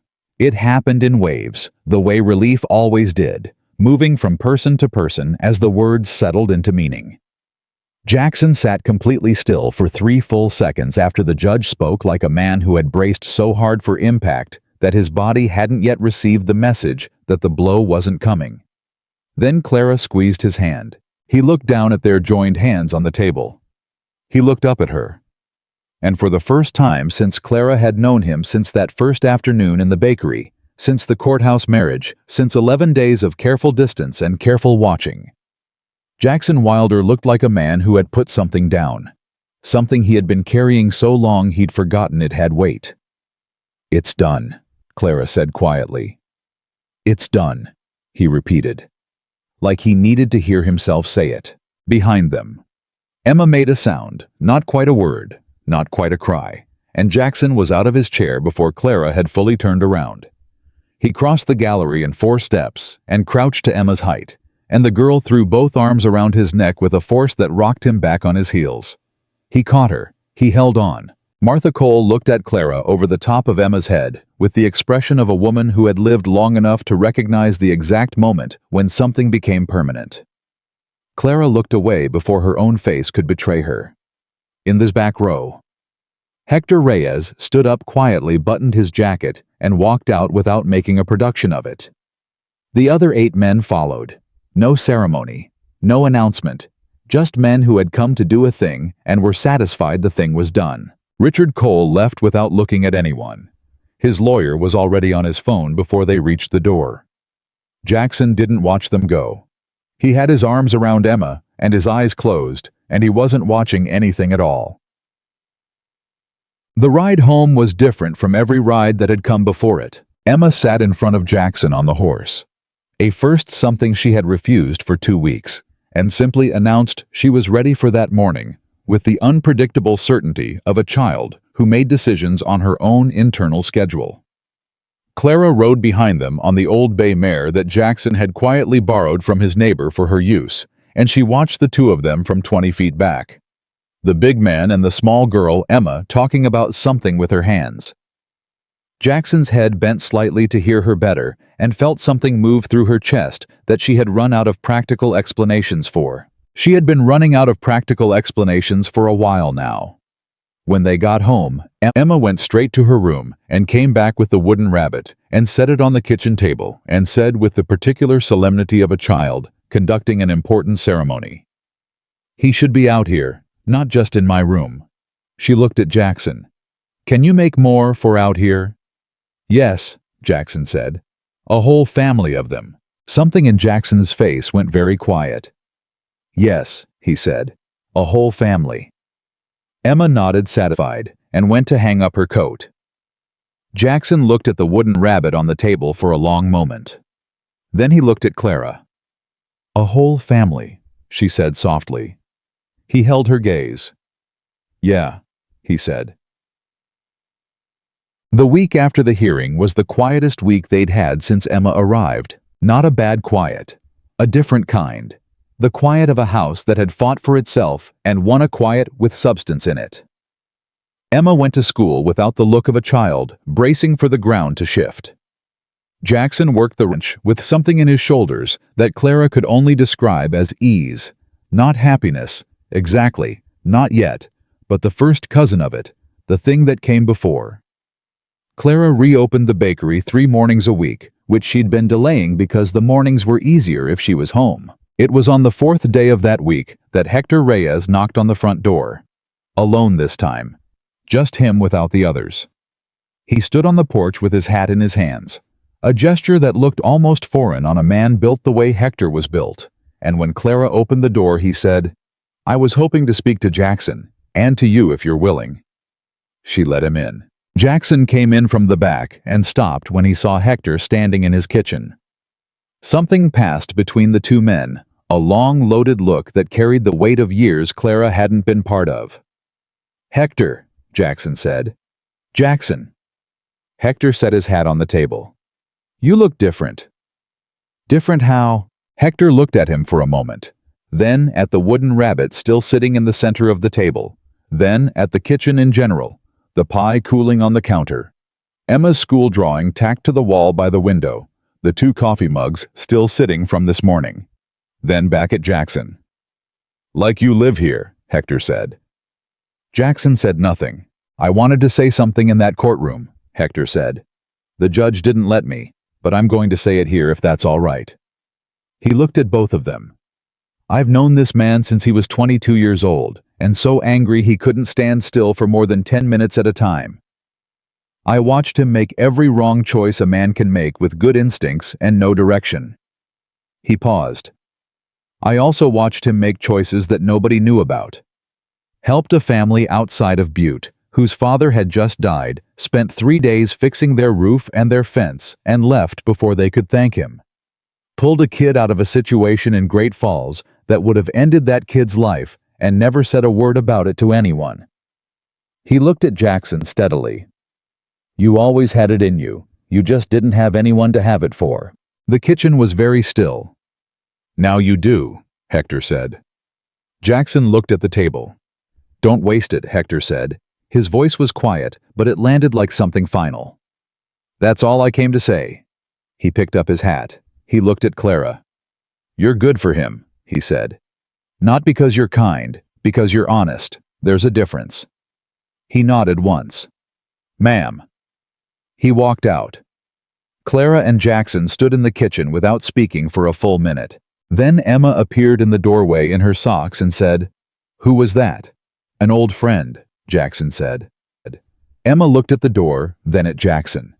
"He seemed like he meant it," she said with the uncanny accuracy of a child who hadn't stopped listening just because she'd appeared to stop listening. "He did," Jackson said. Emma looked satisfied. She disappeared back down the hall. Jackson turned to Clara. "Clara," he started. "Don't," she said. He stopped. "Not yet," she said. Her voice was careful. Give me a little more time. I need to know that what I'm feeling isn't just the situation, the urgency of it, the hearing Emma, all of it." She looked at him directly. "I need to know it's real on a Tuesday when nothing dramatic is happening." Jackson looked at her for a long moment. "Okay," he said. "No argument, no push, just okay." Which was, Clara thought, exactly the right answer. And also somehow the thing that made it hardest to wait.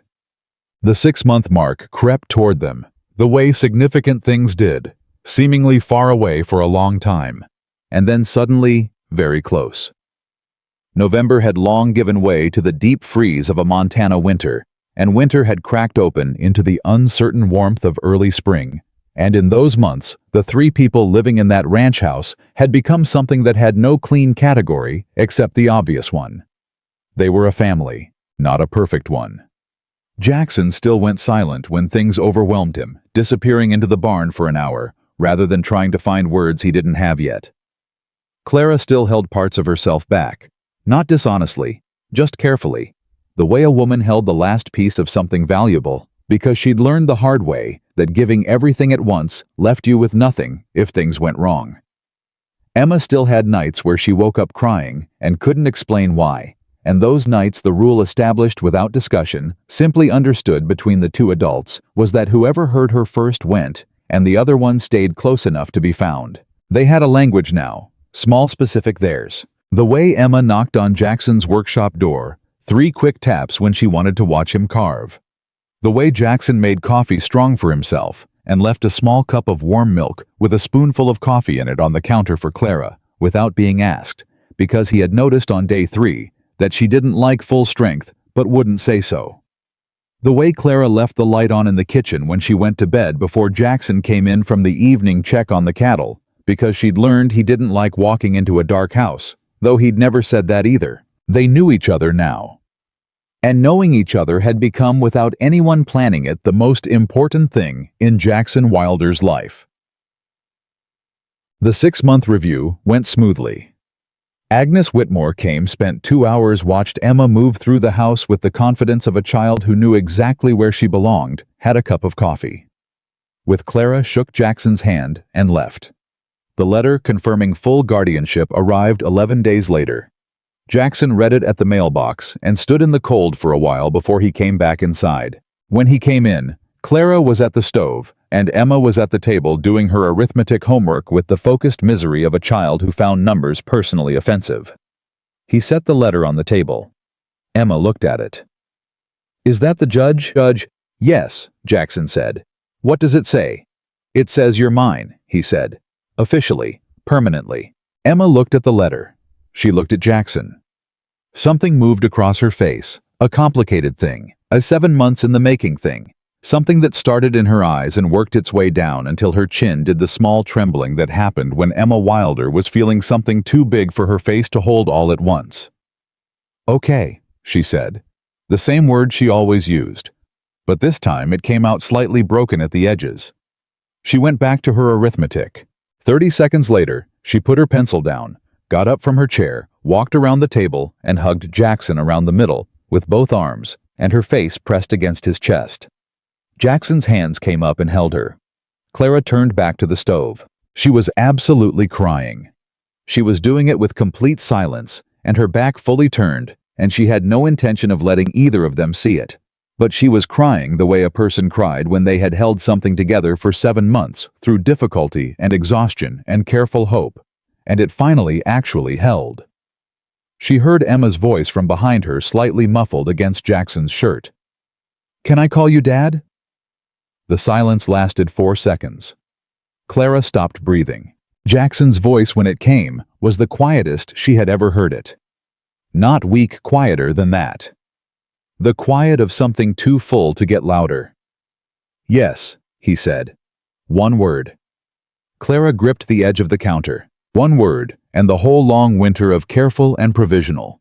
And 1 year, we'll see 1 year, all of it broke open into something warm and irreversible. And Clara Bennett, who had walked into a bakery on a November afternoon and made a decision that changed 3 lives, stood at the stove, with tears running down her face, and felt the word land in her chest like it had been said to her too. That night, after Emma was asleep, Clara came into the kitchen to find Jackson sitting at the table with a piece of wood in his hands. Not carving, just holding it. Sitting in the dark with one lamp on, and the particular stillness of a man in the middle of something he hadn't finished feeling yet. She sat across from him. Neither of them spoke for a while. "I keep thinking about Daniel," Jackson said finally. Clara waited. "I keep thinking he would have been good at this. Better than me. He always knew how to talk to people, how to make them feel." He stopped. "He would have been a good father." "He was a good father," Clara said. "Emma came from somewhere. That girl with all that fierceness and humor and the way she looks at things that came from someone. He gave her that." Jackson was quiet. "And you're a good father too," Clara said. "Not instead of him.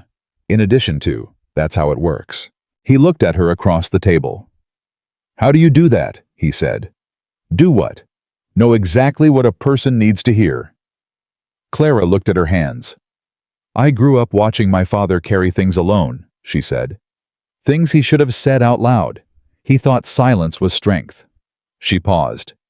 "He died with a lot of things unsaid. I decided a long time ago that I wasn't going to do that." Jackson set the wood down. "What things do you have unsaid right now?" The question was direct. He had learned, or maybe had always known, that the only way to get a real answer from Clara was to ask for it plainly. Clara looked at him. "You told me to give you a Tuesday," Jackson said, "when nothing dramatic was happening." He held her gaze.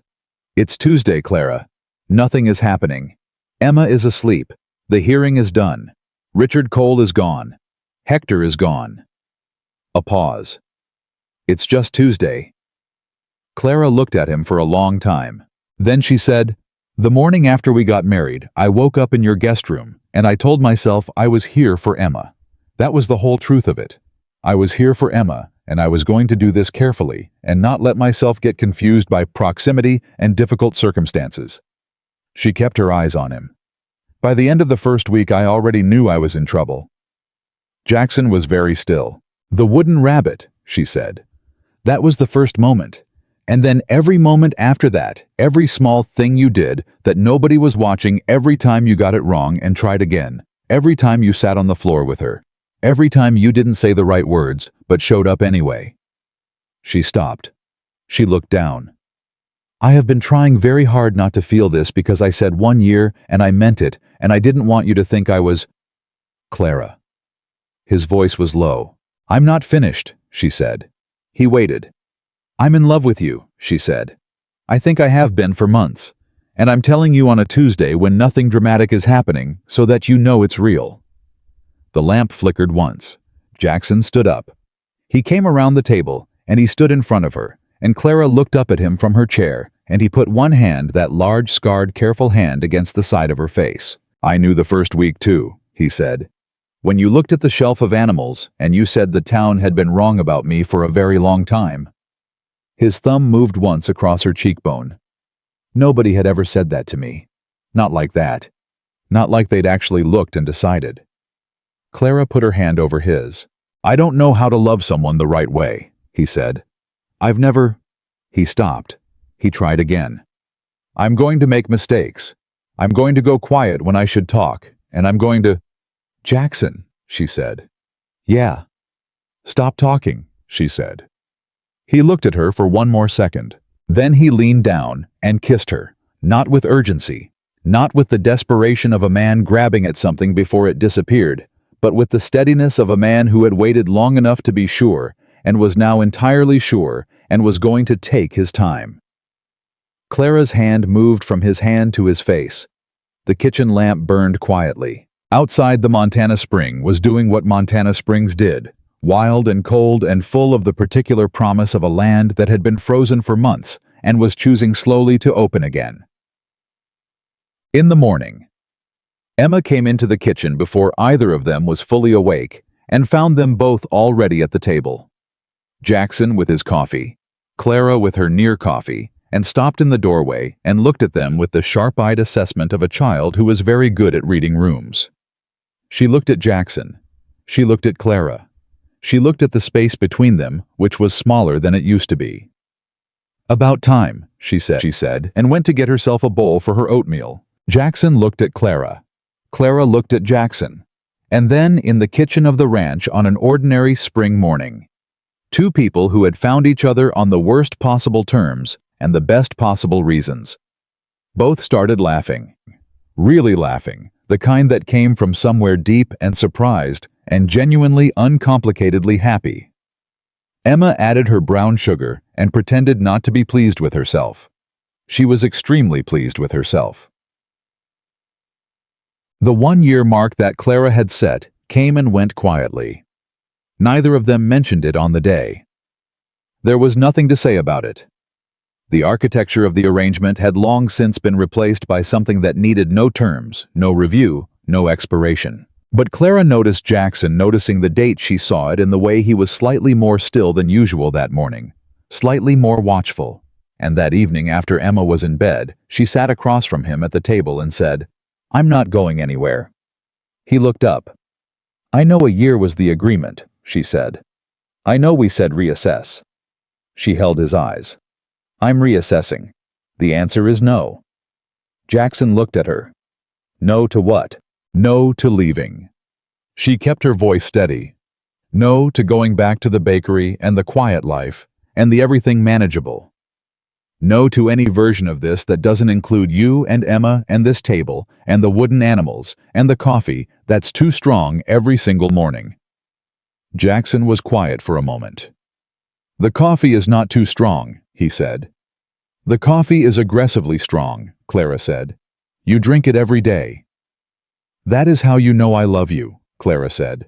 He reached across the table and took her hand. "Stay," he said. Not asking. Not quite asking.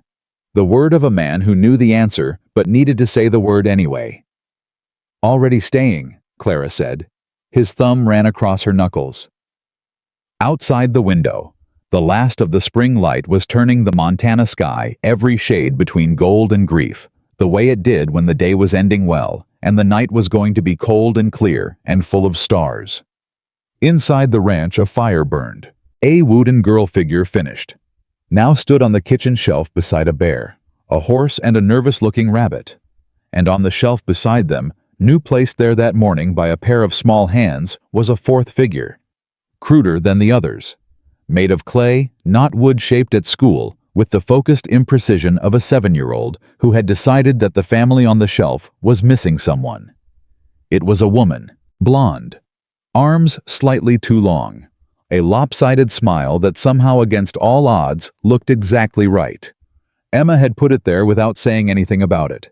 She didn't need to say anything about it. It said everything. The clay woman stayed on the shelf. Nobody moved her. Nobody mentioned her. She simply became part of the arrangement, the wooden bear, the wooden horse, the nervous rabbit, the wooden girl. And now this small lopsided figure with her 2 long arms and her crooked smile standing among the others, like she had always been there, like the shelf had always been waiting for her. Jackson looked at it every morning when he came in for coffee. He never said anything about it. But Clara noticed that he always set his coffee cup down on the side of the shelf closest to the clay woman, the way a man unconsciously moved toward the thing that meant the most to him, and she thought that was probably the most honest thing she had ever seen him do without knowing he was doing it. Spring deepened into summer, and summer into the particular fullness that Montana did in August, the world green and loud, and convinced of its own endurance, and the ranch became something it had never been in all the years Jackson had worked it alone. It became somewhere people came, not because anyone announced it. Not because Jackson suddenly became the kind of man who issued invitations. It happened the way the best things happened, gradually, then all at once. A neighboring rancher stopped by to borrow equipment and stayed for dinner because Clara asked him to, and he hadn't had a home-cooked meal in 3 months. A family passing through on the road from Bozeman had a broken wheel, and Jackson fixed it without a discussion, and by the time it was fixed, it was too dark to travel, and they slept in the spare room and left the next morning with bread Clara had packed, and Emma's very serious advice about the best road to take. Word traveled.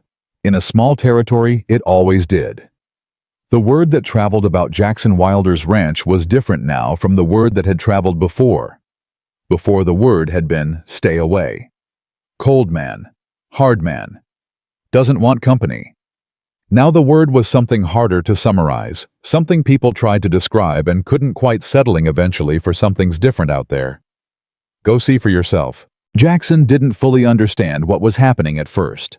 He came in from the barn one evening in late July to find 3 people he'd never met sitting at his kitchen table, eating Clara's pie, and talking to Emma about horses. And he stood in the doorway for a full 10 seconds before Clara caught his eye across the room and gave him the small nod that meant, "This is fine, come in, be yourself." He came in. He sat down. He was himself. And by the end of the evening, those 3 strangers had shaken his hand like they'd known him for years. He came to Clara later that night and said, "How did that happen?" "You happened," she said simply. "People are finally seeing what was there the whole time." "That's not me," he said. "That's you. You opened the door." "I held the door," she said. "You walked through it." She looked at him. "There's a difference." He thought about that for a long time. It was Emma who broke open the next chapter. The way Emma usually broke things open, without warning, with complete conviction, and in a way that left no room for reversal. She was 8.5 now. 8.5 and opinionated, and increasingly unwilling to let anything she disagreed with simply pass without a formal objection. Jackson had begun to say with a combination of exasperation and pride that he didn't bother to hide that Emma Wilder was going to either be a lawyer or a problem, possibly both. She came home from school on a Wednesday in September, with a look on her face that Clara had learned to recognize the look of a child who had been sitting on something all day and was now ready to put it on the table. She sat down at this kitchen table. She waited for both of them to be present. Then she said, "There's a boy at school named Tommy Briggs. His father is sick. He hasn't been able to come to school for 2 weeks because there's nobody to watch his little brothers." She paused. "I told him we'd help." Jackson looked at Clara. Clara looked at Jackson. "Emma," Jackson said carefully, "when you say you told him we'd help, I said we could watch the little brothers," Emma said. "They're 4 and 6. They're not difficult. I've met them." She held Jackson's gaze with the particular steadiness of a child who had learned it from a man who was very good at it. "You told me this house was a safe place." Her voice was not accusing. It was matter of fact. "I think safe places are for sharing." The kitchen went quiet. Clara watched Jackson's face move through something. Surprise, resistance, something deeper, something that recognized itself in what the child had just said. Because Jackson Wilder had once been a person with nowhere safe to land, and he knew exactly what that felt like, and he had never not once forgotten it. "When do they need to come?" he said. Emma blinked. She had clearly prepared for more resistance. "Tomorrow," she said, slightly thrown. "Then tell Tommy tomorrow is fine," Jackson said. Emma looked at him for a moment. Then she looked at Clara. Then she picked up her school bag with the brisk efficiency of a child whose work here was done. "I knew you'd say yes," she said. "Then why did you look so nervous?" Clara asked. Emma was already halfway down the hall. "I wasn't nervous," she called back. "I was giving you time to get there on your own." Clara covered her mouth with one hand. Jackson looked at the ceiling. "She's going to be a problem," he said. "She's going to be extraordinary," Clara said. "Same thing," Jackson said. But he was smiling. He was absolutely smiling. Tommy Briggs' brothers arrived the next morning. 2 small, solemn boys named Cal and Ryder, who stood at the door with identical expressions of wary uncertainty that Clara recognized from a different child a year ago, standing on a train platform with a bag too big for her hands. She crouched down to their level. "My name is Clara," she said. "That's Jackson. We're Emma's family. You're going to be fine here." Cal, the 4-year-old, looked at Jackson with the frankness that only very small children deployed without self-consciousness. "You're big," he said. "Yes," Jackson agreed. "Are you mean?" "No," Jackson said. Cal considered this. "Okay," he said, and walked inside. Ryder, the 6-year-old, looked at Emma. You said there were animals. Wooden ones, Emma said. And a real horse. Ryder's eyes went wide. Real. His name is Ghost, Emma said. Dad will show you. The word moved through the room like a stone through still water. Dad. Emma said it without thinking, casually, with the ease of something that had stopped being significant, because it had become simply true. She had been saying it for months inside the house, but this was the first time she had said it outward to someone outside as a fact she was reporting about the world. Jackson went very still. Clara saw it. The way his whole body registered that word, not with drama, not with tears, but with the quiet seismic impact of something settling permanently into place. He looked at Emma. Emma looked back at him with the expression of a child who knew exactly what she had just done and was entirely comfortable with it. Come on, she said to Ryder. I'll take you to the barn. She walked out. Ryder followed. Cal was already sitting on the kitchen floor, examining the wooden animals from the shelf with the focused attention of a 4-year-old who has found the most interesting things in the room.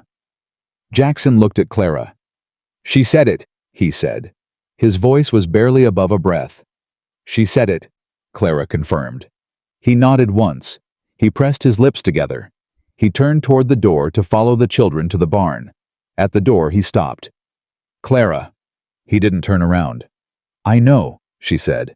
He nodded again and went outside. Clara looked at Cal on the floor, carefully comparing the wooden bear to the wooden horse with the gravity of a child conducting serious research and thought. This is how it grows. Not in the large declared moments. In the mornings that pile up. In the children who walk through your door because another child told them it was safe. In the word said out loud to a stranger that makes it real in a new way. This is how a family grew.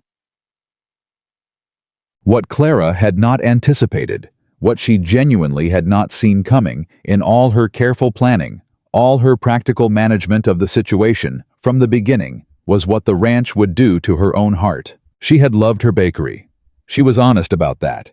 She had built something in that small space on Elm Street that was entirely hers.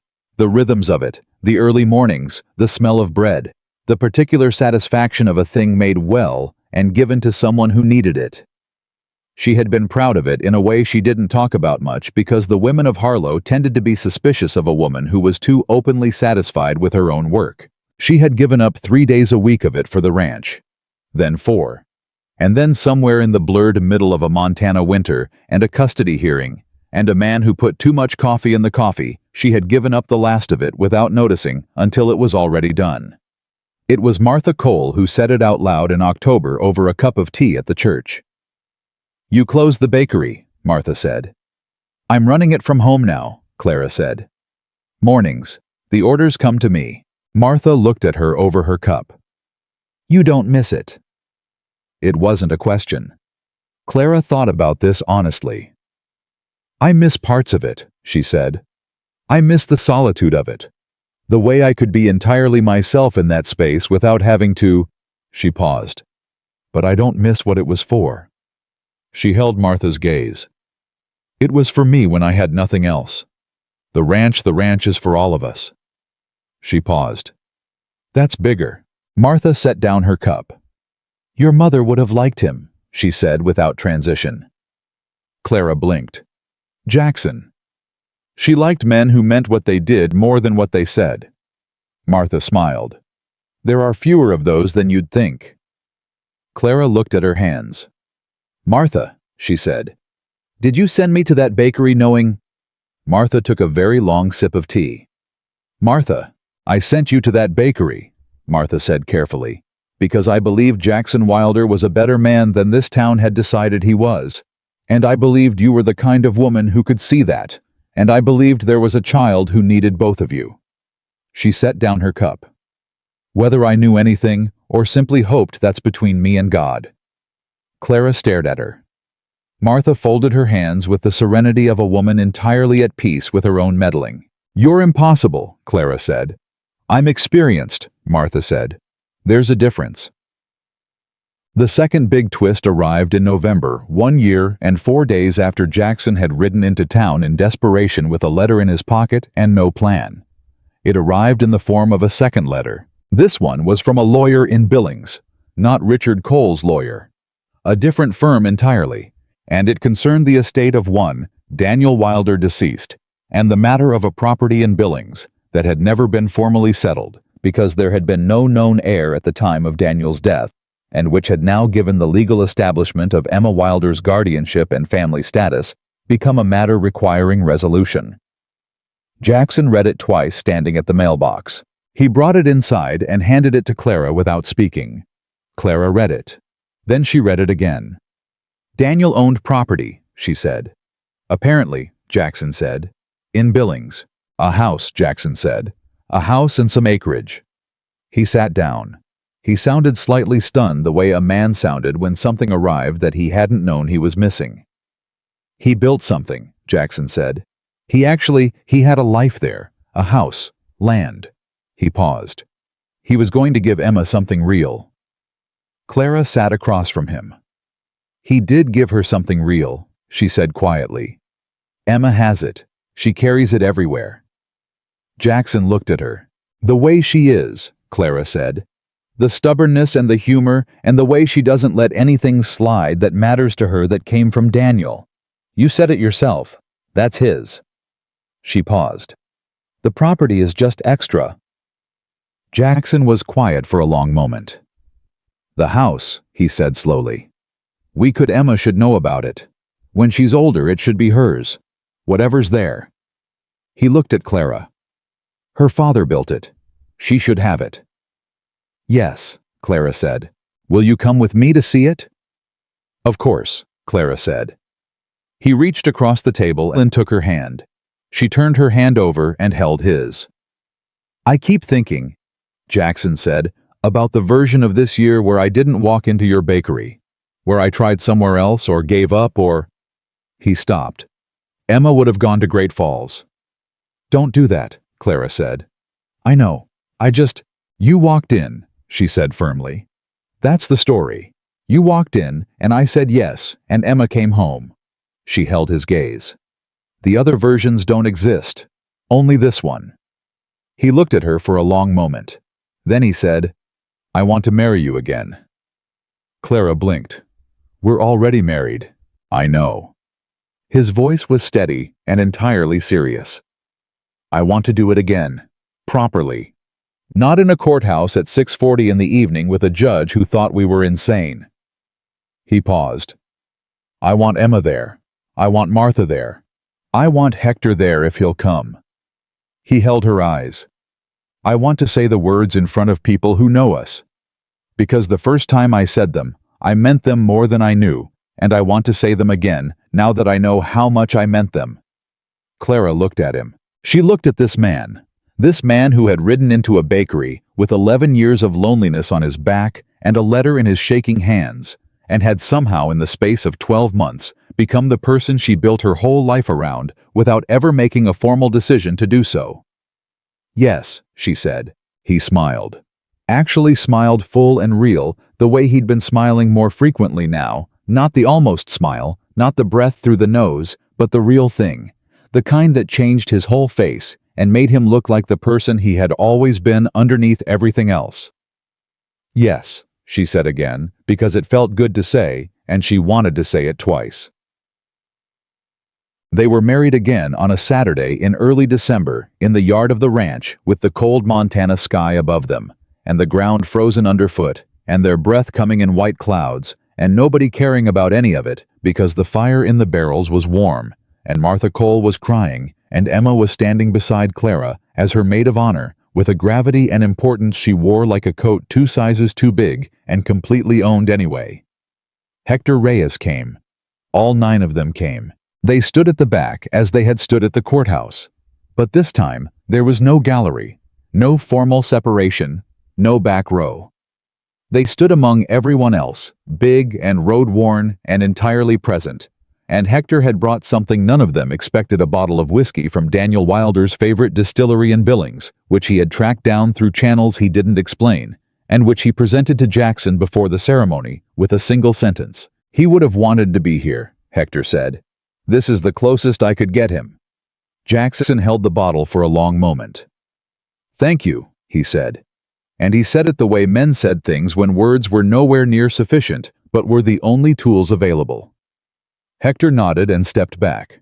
The ceremony was short. Reverend Cole, Martha's husband, patient and warm and accustomed to presiding over things that mattered, kept it simple at Clara's request.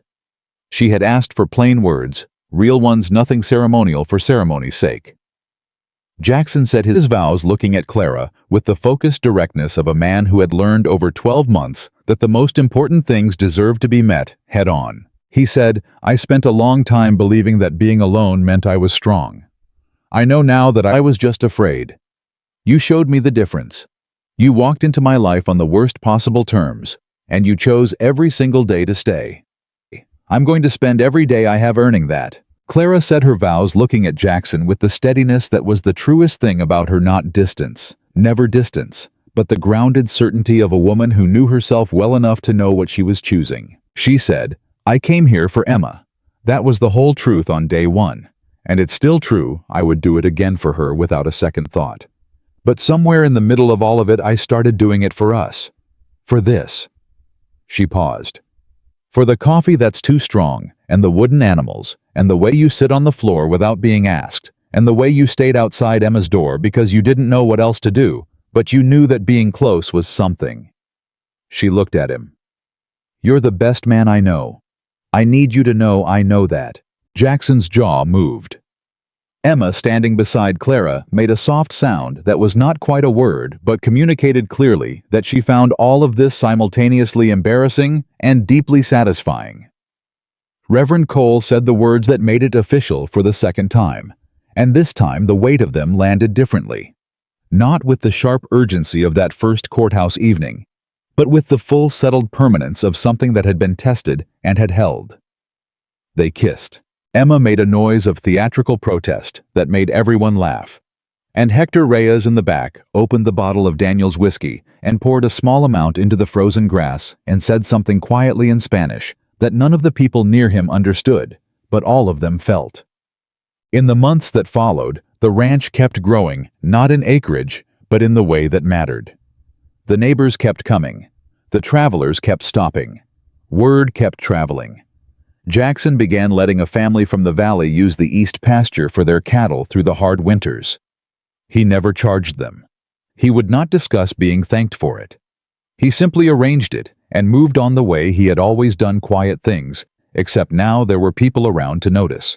Clara did not reopen the bakery on Elm Street. Instead, she began teaching again 2 mornings a week at the Harlow schoolhouse, where the teacher had been overwhelmed with enrollment since 2 new families had moved into the valley. The children were loud and enthusiastic and occasionally exhausting, and Clara came home on those mornings with flour on her coat from someone's science project and stories that made Emma competitive about her own classroom performance. "Mrs. Aldis lets them use clay," Emma said one evening, with the specific outrage of a child who felt certain inequalities keenly. "Mrs. Aldis has 12 students," Clara said. "I have 24. "Still," Emma said. Emma, Jackson said without looking up from the wood in his hands. "What? Find something useful to do with that energy." Emma looked at him, then at Clara. Then she picked up a book. 3 minutes later, she put the book down. "Can I help with the carving?" she asked. Jackson handed her a piece of soft pine and a small knife, and spent the next 40 minutes teaching her the basic cuts, patient and specific, correcting her grip twice her angle once, and not saying a single unnecessary word.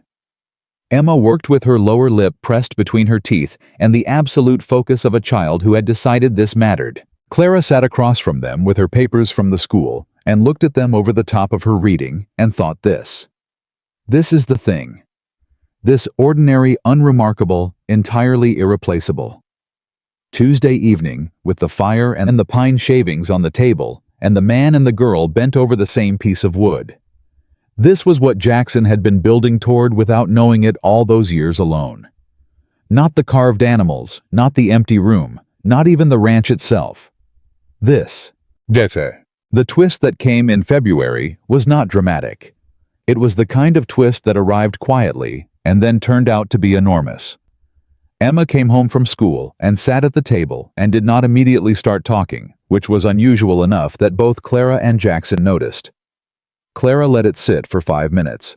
Then, "What happened?" Emma looked at the table. "Mrs. Aldous asked us to write about our family. For a project." She paused. "About where we came from." Clara was very still. "How did that feel?" "Hard," Emma said. "At first." She picked at the edge of the table. "I didn't know what to write, because some of it is sad. My mom, my first dad, all of that." She paused. "But then I thought that's not all of where I come from." Jackson had set down his coffee. "What did you write?" Clara asked. Emma reached into her school bag and pulled out a folded piece of paper. She unfolded it. She read it out loud with the even voice of a child who had decided that feelings were something you looked at directly rather than around. She had written, "My name is Emma Wilder. I come from a mother who loved me, and a father I never got to meet, and an uncle who built me a room before he knew I was coming. I come from a woman who married a stranger so a little girl could have a home. I come from people who chose each other when they didn't have to. My family is not the kind that started normal, but it is the kind that stays." The kitchen was completely silent. Jackson had both hands flat on the table. Clara's throat had closed entirely. Emma folded the paper and put it back in her bag with the brisk efficiency of a child who had said what she needed to say and was now ready to move forward. "Mrs. Aldous said it was the best one," she said with a modesty that was approximately 40% genuine. "She wants to put it on the wall."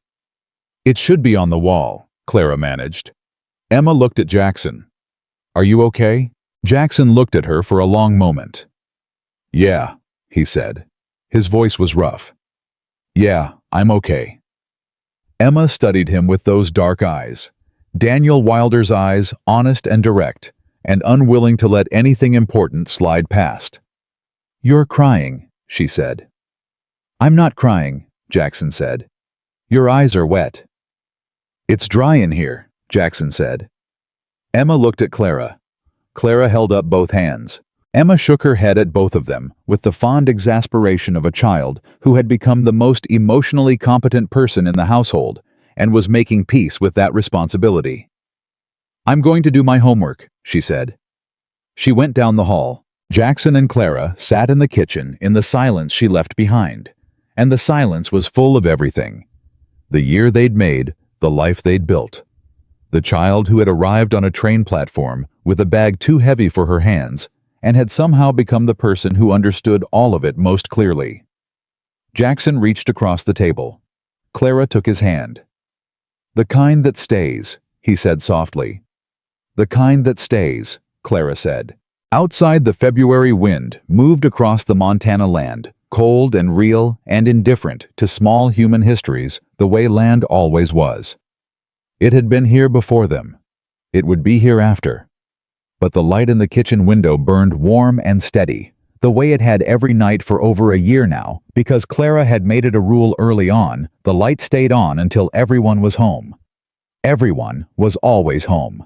The wooden animals stood on the shelf, the bear and the horse and the nervous rabbit and the little girl, and beside them the clay woman with her 2 long arms and her crooked, perfect smile, and now added just last week by a pair of hands that had gotten steadier with practice, a new figure, larger than the others, rough and not quite finished, and unmistakably a man. Emma had carved it herself. She hadn't asked for help. She hadn't needed to. Jackson Wilder had spent his whole life believing that strength meant standing alone, that needing people was weakness, that walls were protection, that the man who needed nothing from anyone was the man who could never be hurt. He knew now that he had been wrong about all of it. The bravest thing he had ever done was ride into a bakery with shaking hands and ask a stranger to believe in him. The strongest thing he had ever built was not the ranch, not the fences, not the years of solitary survival. It was this kitchen, this shelf, these people, this ordinary, extraordinary life that had begun with one desperate letter and one impossible day, and one woman who looked at a frightened man and saw past every reason not to exactly who he was. He had ridden into town with one day to find a wife. He had found something that took a lifetime to understand, that a family was not something you were given, or something you were born into, or something you constructed out of desperation and legal paperwork. A family was something you chose. Every morning, every hard Tuesday, every night you stayed.